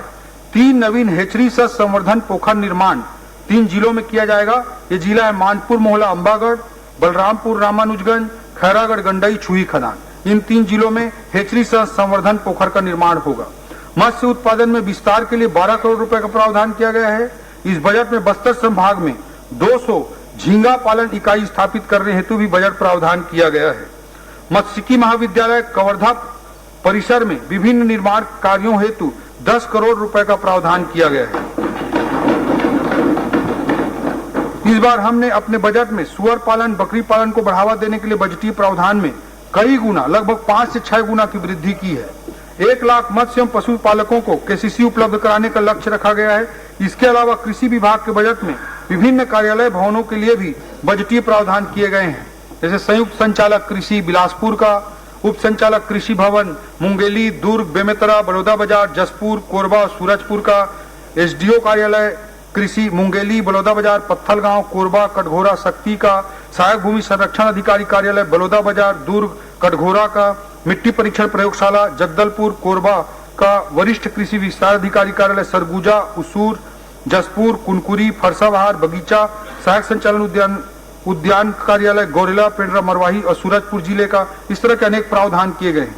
भवानी साव, रामलाल साव कृषि अभियांत्रिकी एवं प्रौद्योगिकी महाविद्यालय मुंगेली के परिसर में नवीन शासकीय कृषि महाविद्यालय मुंगेली की स्थापना की जाएगी। इस हेतु 5 करोड़ रुपए का बजटीय प्रावधान किया गया है।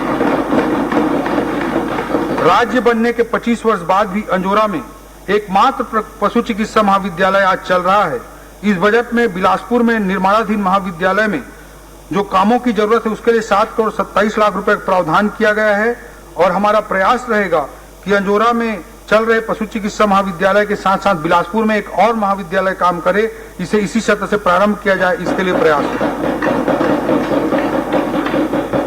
सहकारिता अंतर्गत माननीय केंद्रीय गृह एवं सहकारिता मंत्री श्री अमित शाह जी ने सहकार से समृद्धि का नारा दिया है। इस सूत्र वाक्य को मानते हुए हमने अनेकों पहल किए हैं। पैक्स कंप्यूटरीकरण योजना के अंतर्गत प्रथम चरण में राज्य के 2028 पैक्स का कंप्यूटरीकरण करने के लिए 24 करोड़ का प्रावधान किया गया है। सहकारी समितियों को सुविधा संपन्न बनाने की दृष्टि से 500 गोदाम सह कार्यालय भवन के निर्माण के लिए 75 करोड़ रुपए का प्रावधान किया गया है। प्रदेश के शक्कर कारखानों की कार्यशील पूंजी हेतु 40 करोड़ रुपए का प्रावधान किया गया है। जल संसाधन, अध्यक्ष महोदय, राज्य में सुदृढ़ सिंचाई व्यवस्था कृषि विकास, खाद्य सुरक्षा एवं समृद्ध ग्रामीण अर्थव्यवस्था की बुनियाद है। प्रदेश में ऐसे सैकड़ों सिंचाई परियोजनाएं हैं जो विगत कई वर्षों से अपूर्ण हैं।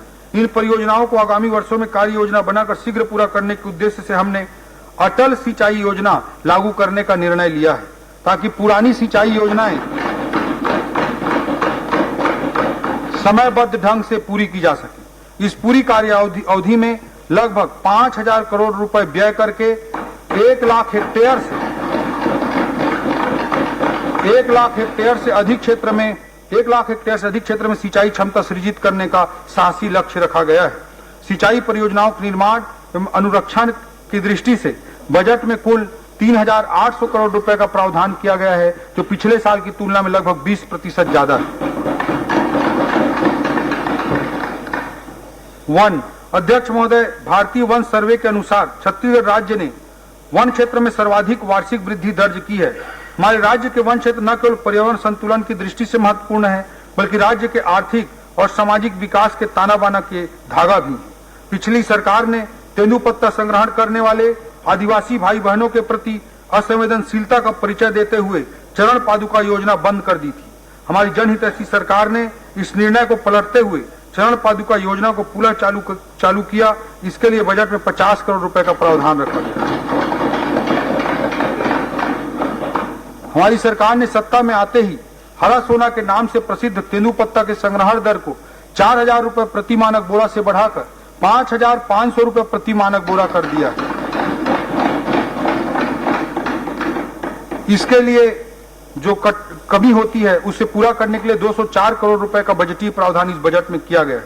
राजमोहिनी देवी तेंदुपत्ता संग्राहक सामाजिक सुरक्षा योजना के संचालन हेतु 40 करोड़ रुपए का प्रावधान किया गया है। अध्यक्ष महोदय, अब मैं जनजातीय समुदायों के विकास पर चर्चा करूंगा। अध्यक्ष महोदय, आदिवासी समाज कला, संस्कृति, परंपरा में न केवल विविधता प्रदान करता है, बल्कि अनुभव एवं प्राकृतिक ज्ञान का भी एक अद्भुत भंडार है। राज्य के सामाजिक, आर्थिक एवं सांस्कृतिक विकास में सदियों से आदिवासी भाइयों का अविस्मरणीय योगदान रहा है। इस बजट के द्वारा हमने अपने जनजातीय समुदाय के विकास के लिए अनेक बजटीय प्रावधान किए हैं। जनजातीय क्षेत्रों में बुनियादी सुविधाओं और अधोसंरचना के विकास के लिए 221 करोड़ रुपए, धरती आबा जनजातीय ग्राम उत्कर्ष अभियान के लिए 30 करोड़ रुपए, प्रधानमंत्री जनजातीय उन्नत ग्राम अभियान योजना के अंतर्गत ऊर्जा विभाग को देने के लिए 50 करोड़ रुपए, पीएम जनमन के तहत विशेष पिछड़ी जनजाति समुदाय को सभी योजनाओं में सैचुरेट करने के लिए स्कूल शिक्षा विभाग की दृष्टि से 30 करोड़, ट्राइबल वेलफेयर विभाग की दृष्टि से 12 करोड़ और आवास निर्माण के लिए 300 करोड़ रुपए का प्रावधान रखा गया। जिला बलरामपुर एवं राजनांदगांव में 500 सीटर प्रयास आवासीय विद्यालय की स्थापना हेतु 21 करोड़ 50 लाख रुपए का बजटीय प्रावधान किया गया है। अध्यक्ष महोदय, पिछले बजट में हमने 10 स्तंभों के रूप में एक स्तंभ बस्तर और सरगुजा की ओर देखो का भी जिक्र किया था। मैं बस्तर में किए जा रहे प्रयासों के संबंध में सदन के समक्ष आपके माध्यम से प्रस्तुत करना चाहूंगा।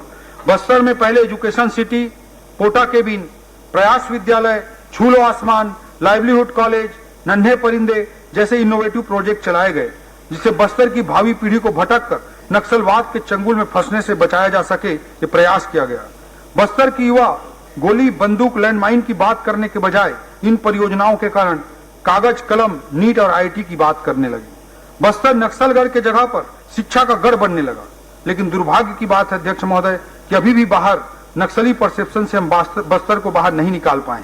इस नकारात्मक परसेप्शन को तोड़ने के लिए हमें कड़ी मेहनत करनी होगी। भारत के सम्मानीय गृह मंत्री श्री अमित शाह जी के कुशल नेतृत्व में मार्च 2026 तक देश को नक्सलवाद से मुक्ति दिलाने का लक्ष्य रखा गया है।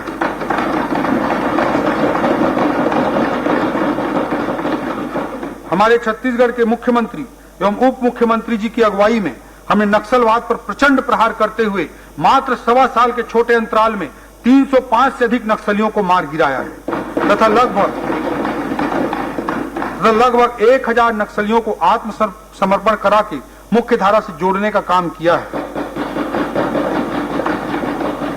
नक्सलवाद से मुक्ति के साथ ही बस्तर के नक्सल प्रभावित क्षेत्र में विकास का मार्ग प्रशस्त हो रहा है और अब वहां गोलियों की गूंज नहीं बल्कि स्कूलों की घंटियां और मांदर के थाप सुनाई पड़ने लगे हैं।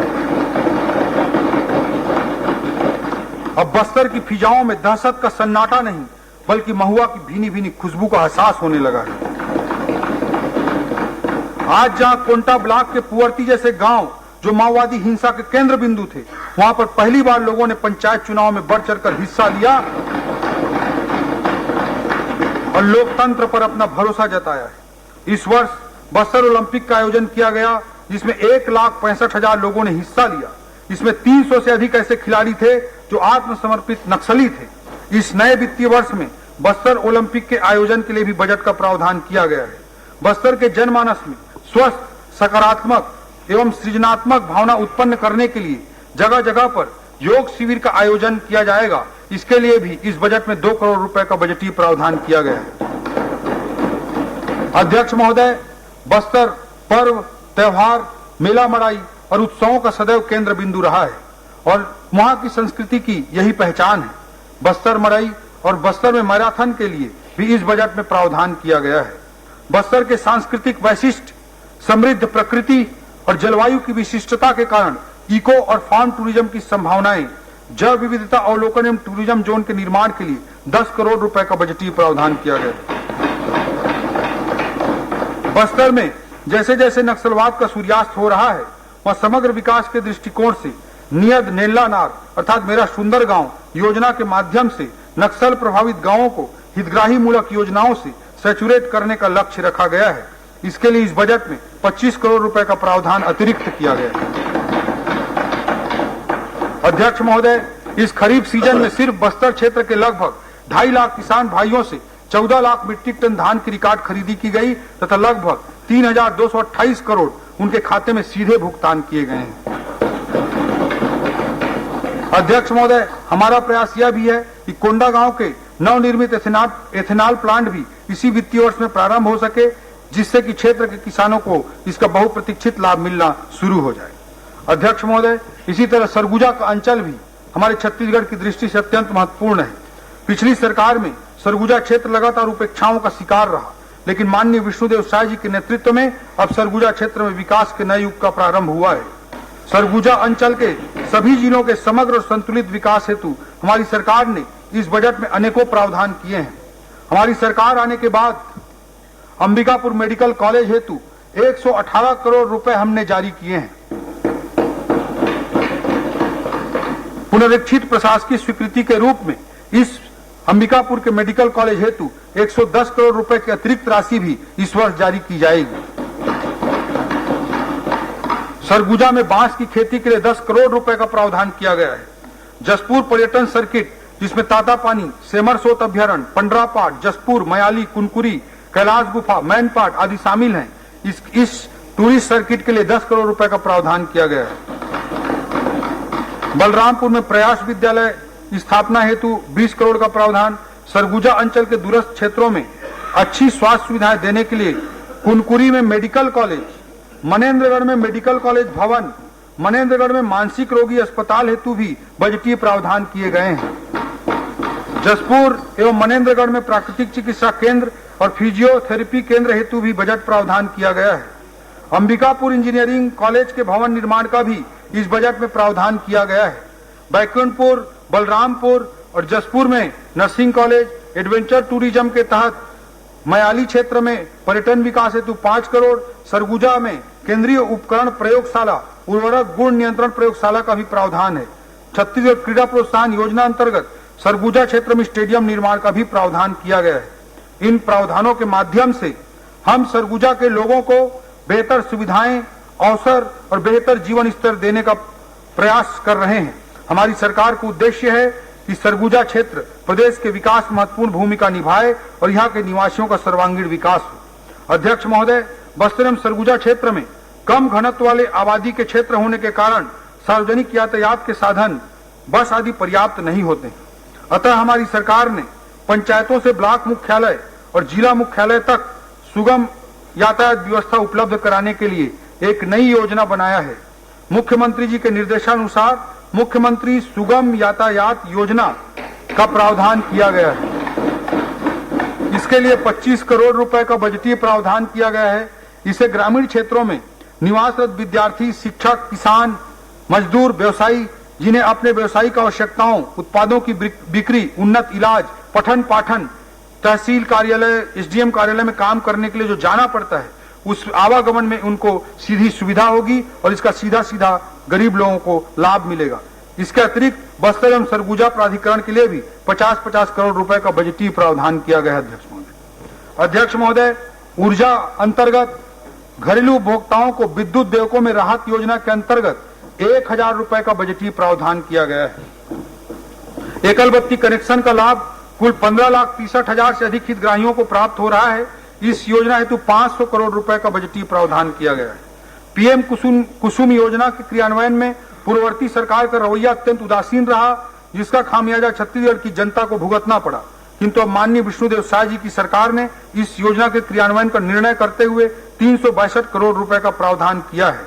हाफ बिजली बिल से मुफ्त बिजली योजना हेतु भारत सरकार की पीएम सूर्य घर योजना अंतर्गत अतिरिक्त लाभ हितग्राहियों को देने के लिए बजट में 200 करोड़ रुपए का प्रावधान किया गया है। पीएम सूर्य घर मॉडल सोलर विलेज योजना के तहत प्रत्येक जिले में एक मॉडल सोलर विलेज बनाने हेतु 33 करोड़ रुपए का प्रावधान किया गया है। मुख्यमंत्री शहरी विद्युतीकरण हेतु 25 करोड़ रुपए का प्रावधान किया गया है। अध्यक्ष महोदय, राजस्व विभाग की दृष्टि से मैं कहना चाहूंगा कि राजस्व विभाग सीधे जनता से सरोकार रखता है एवं हमारी सरकार एक सुगम, सरल और पारदर्शी राजस्व प्रशासन स्थापित करने के लिए प्रतिबद्ध है। राजस्व न्यायालय की कार्रवाई की ऑनलाइन स्ट्रीमिंग के लिए 5 करोड़ रुपए का प्रावधान इस बजट में किया गया है। राजस्व अभिलेखों को कंप्यूटरीकरण कर पब्लिक डोमेन में उपलब्ध कराने के लिए 15 करोड़ रुपए का प्रावधान है। यह भी निर्णय लिया गया है कि हमारे मैदानी स्तर पर पटवारी लोगों को सुगमता से अपनी सेवाएं दे सकें, इसके लिए उन्हें संसाधन भत्ता दिया जाएगा। इसके लिए भी समुचित बजट प्रावधान इस बजट में किए गए हैं। अध्यक्ष महोदय, माननीय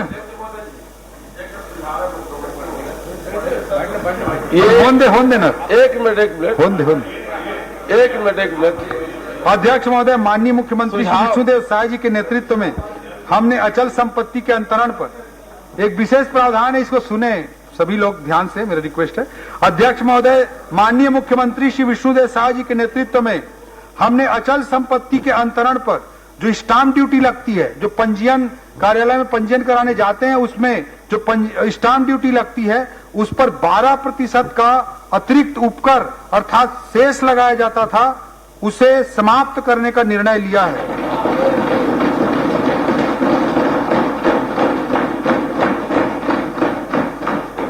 कानून व्यवस्था अंतर्गत अध्यक्ष महोदय, हमारे राज्य में कानून व्यवस्था चुस्त दुरुस्त करने, रिस्पॉन्सिबल एवं रिस्पॉन्सिव पुलिसिंग के लिए बजट में विशेष प्रावधान किए गए हैं। आज आधुनिक युग में जिस तरह से समाज का आधुनिकीकरण हो रहा है, उसी तरह अपराध के भी नए नए रूप देखने को मिल रहे हैं, जैसे कि साइबर क्राइम, साइबर अरेस्ट आदि। इसी वर्ष 5 नवीन साइबर थाने बलौदाबाजार भाटापारा जिला, धमतरी, महासमुंद, जांजगीर चांपा तथा जसपुर में खोले जाएंगे।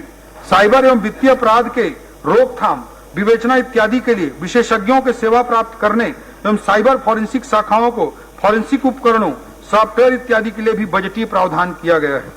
ड्रग्स जैसी व्यापक सामाजिक चुनौती से निपटने के लिए 10 जिलों रायपुर, महासमुंद, बिलासपुर, दुर्ग, बस्तर, सरगुजा, कबीरधाम, जसपुर, राजनांदगांव एवं कोरबा में एंटी नारकोटिक्स टास्क फोर्स के गठन हेतु 3 करोड़ रुपए का बजटीय प्रावधान किया गया है।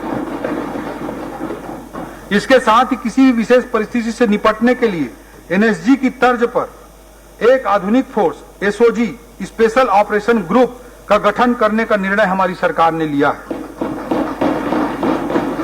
राज्य में बढ़ते औद्योगिकरण के परिप्रेक्ष्य में औद्योगिक इकाइयों के सुरक्षा की दृष्टि से केंद्र के सीआईएसएफ की तर्ज पर SISF state industrial security force के गठन का निर्णय करते हुए इस बजट में प्रावधान किया गया है। नक्सलवाद को समाप्त करने की लड़ाई में बस्तर फाइटर्स का सराहनीय योगदान रहा है और इसे देखते हुए इस वर्ष 3200 अतिरिक्त बस्तर फाइटर्स,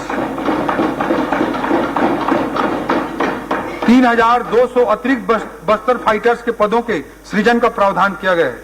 6 नवगठित जिलों में अजाक थाना, कोरबा, जांजगीर एवं सूरजपुर में 3 नवीन महिला थाना तथा सुकमा जिले के 2 नक्सल प्रभावित गांव एलमागुंडा तथा डब्बा कोंटा में नवीन पुलिस थाना हेतु भी बजटीय प्रावधान किया गया है।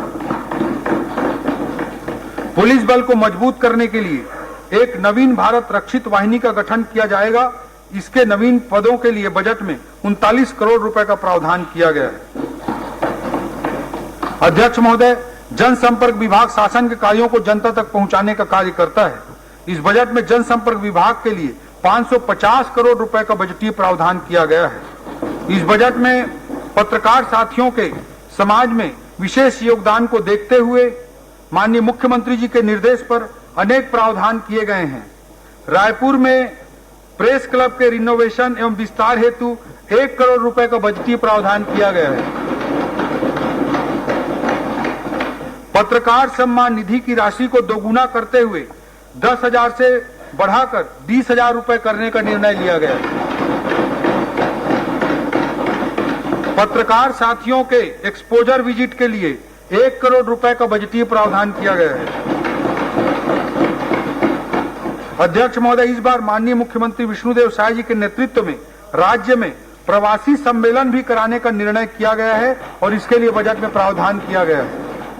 अध्यक्ष महोदय, हमारी सरकार ने यह भी निर्णय लिया है कि शासकीय कर्मचारियों को मिलने वाला महंगाई भत्ता डीए बढ़ाकर 53% कर दिया जाएगा।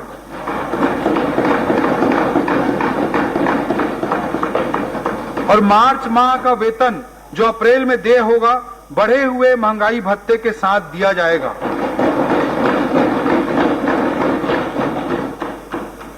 वित्तीय अनुशासन वर्ष 2025-26 का बजट अनुमान। अध्यक्ष महोदय, अब मैं वित्तीय वर्ष 2025-26 का बजट अनुमान सदन के समक्ष प्रस्तुत करता हूं।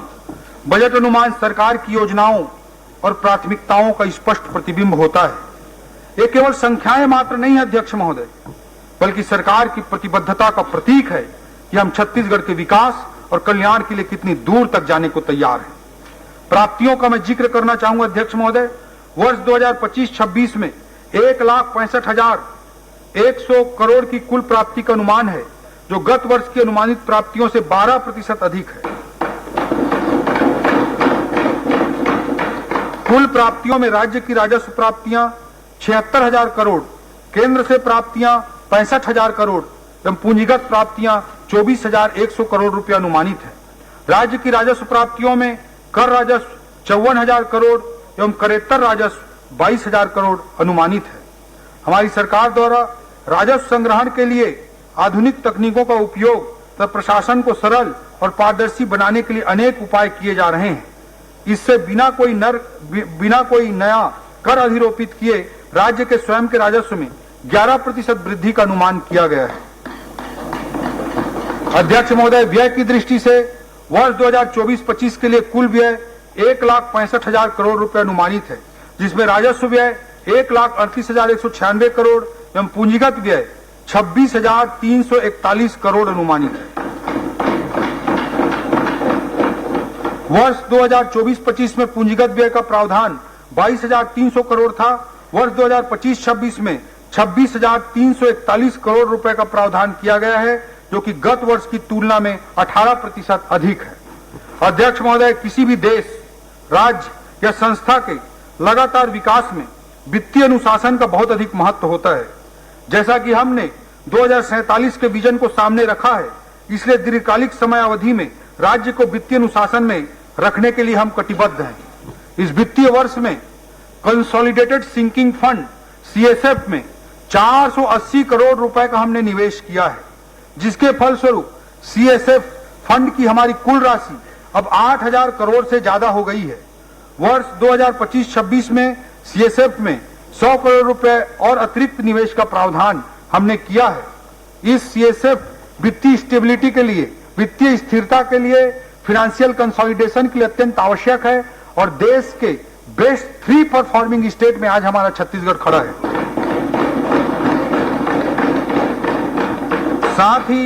साथ ही गारंटी रिडेम्पशन फंड GRF में इस वित्तीय वर्ष में 500 करोड़ रुपए के निवेश का प्रावधान हमने किया है। CSF एवं GRF संबंधी मानकों के पालन में छत्तीसगढ़ देश के सर्वाधिक अग्रणी राज्यों में से है। अध्यक्ष महोदय, जैसा कि सबको विदित है कि सरकारी कर्मचारियों की सेवानिवृत्ति के बाद दी जाने वाली पेंशन का व्यय लगातार बढ़ रहा है। इसकी सुनियोजित ढंग से व्यवस्था बनाने हेतु हमने इस बार पेंशन फंड बनाने का निर्णय लिया है, जो वित्तीय स्थिरता को सुनिश्चित करेगा और भविष्य की पेंशन आवश्यकताओं को पूरा करने के लिए उपयोगी होगा।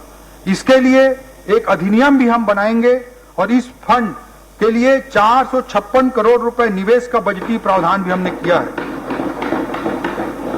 अध्यक्ष महोदय, पेंशन के भविष्य की लायबिलिटी को ध्यान में रखते हुए कदम उठाने वाले संभवतः हम देश के प्रथम राज्य होंगे। अध्यक्ष महोदय, खनिज संसाधनों से परिपूर्ण होने के कारण हमारे राजस्व में खनिजों पर रॉयल्टी का महत्वपूर्ण योगदान है। ज्यादातर रॉयल्टी खनिजों के मूल्य के प्रतिशत पर आधारित होती है, इसलिए अंतर्राष्ट्रीय कारणों से खनिजों के मूल्य में उतार चढ़ाव के कारण हमारे राजस्व में भी उतार चढ़ाव आता रहता है। इसको स्थिर करने हेतु एवं साथ ही निवेश का लाभ लेने एवं दीर्घकालिक विकास को लक्षित करते हुए ग्रोथ एंड स्टेबिलिटी फंड की भी स्थापना की जाएगी, जिसमें वर्ष 2025-26 में प्रारंभिक निवेश स्वरूप 100 करोड़ रुपए निवेश किया जाएगा। यह फंड दीर्घकालिक आर्थिक स्थिरता और प्रदेश के सतत विकास को सुनिश्चित करने का एक साधन बनेगा।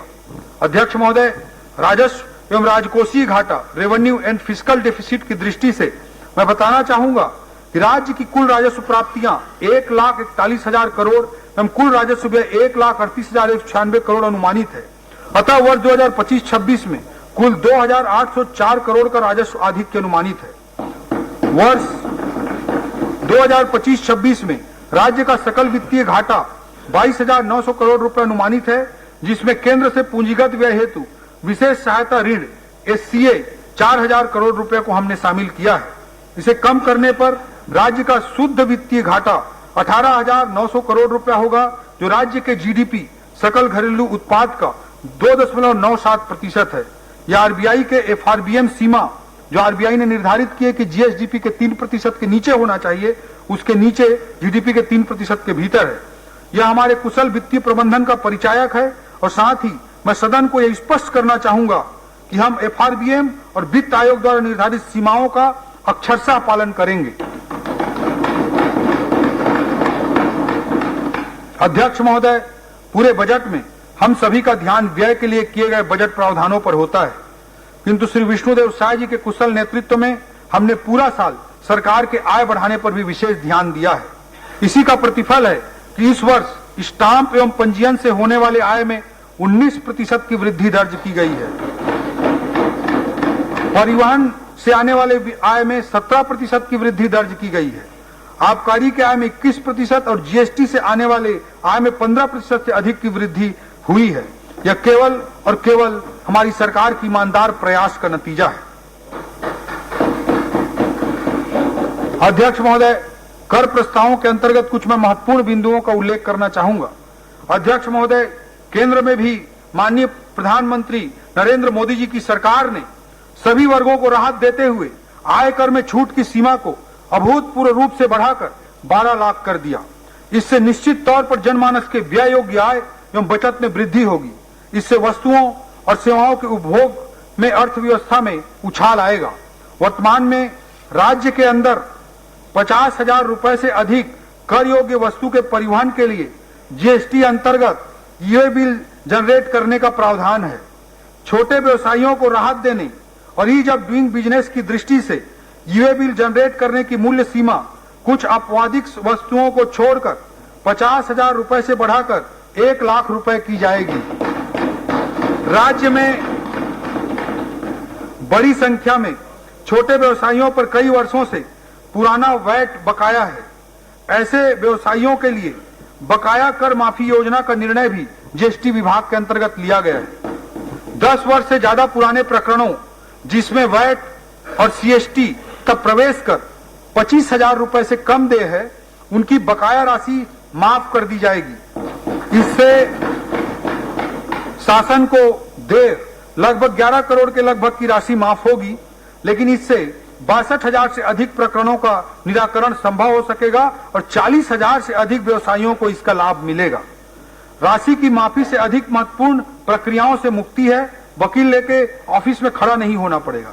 कंप्लायंस बर्डन और ईज ऑफ डूइंग बिजनेस की दृष्टि से यह छत्तीसगढ़ राज्य द्वारा उठाया गया, मुख्यमंत्री जी के मार्गदर्शन में उठाया गया ऐतिहासिक कदम है। इन निर्णयों का उद्देश्य यह है कि छोटे व्यापारियों को राहत देकर उनके व्यवसाय को बढ़ाने का अवसर प्रदान करें। प्रदेश में कर अनुपालन का सकारात्मक वातावरण निर्मित हो। हमारी सरकार ने इस वित्तीय वर्ष में बल्क डीजल क्रय पर मुख्यमंत्री जी के मार्गदर्शन में वैट को घटाकर 17% किया था, ताकि स्थानीय उद्योगों को इसका लाभ मिले एवं अन्य राज्यों की कम दर से छत्तीसगढ़ को होने वाले राजस्व नुकसान को रोका जा सके। इसी कड़ी में रजत जयंती वर्ष में मुख्यमंत्री विष्णुदेव साय जी की ओर आगामी वित्तीय वर्ष 1 अप्रैल 2025 से पेट्रोल पर जो वैट लगता है उस पेट्रोल की कीमत में 1 रुपए कमी करने का निर्णय लिया गया है।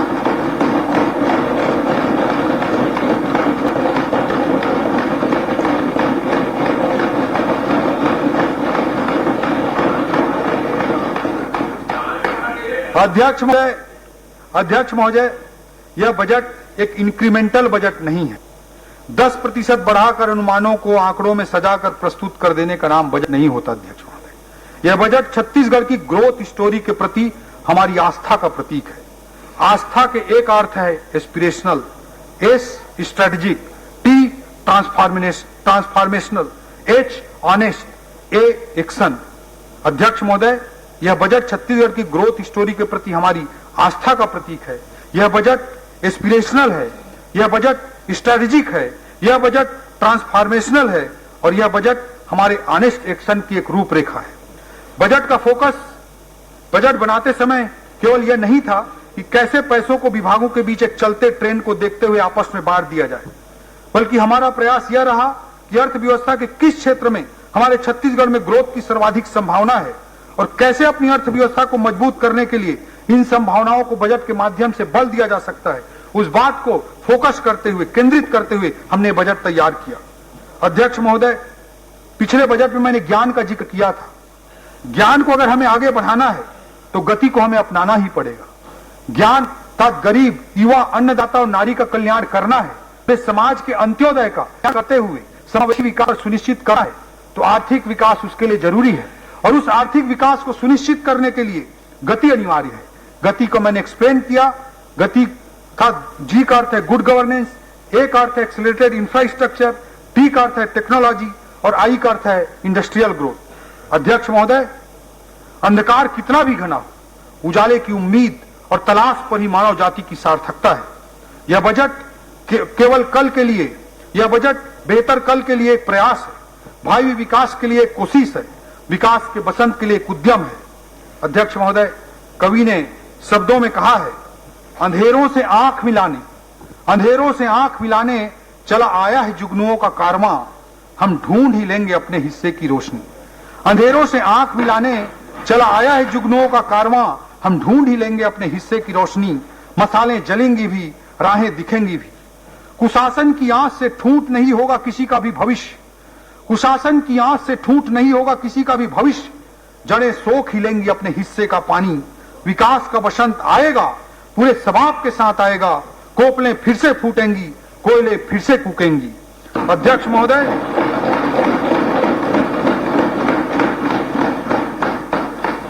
महोदय, इन्हीं शब्दों के साथ मैं वर्ष 2025-26 का वार्षिक वित्तीय विवरण तथा अनुदान की मांगे इस सम्माननीय सदन के समक्ष आपके माध्यम से प्रस्तुत करता हूं।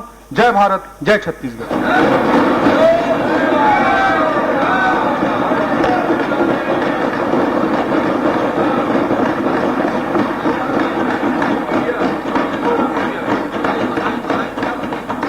मैं आय व्यय पर सामान्य चर्चा के लिए दिनांक 4 एवं 5 मार्च 2025 की तिथियां निर्धारित करता हूं।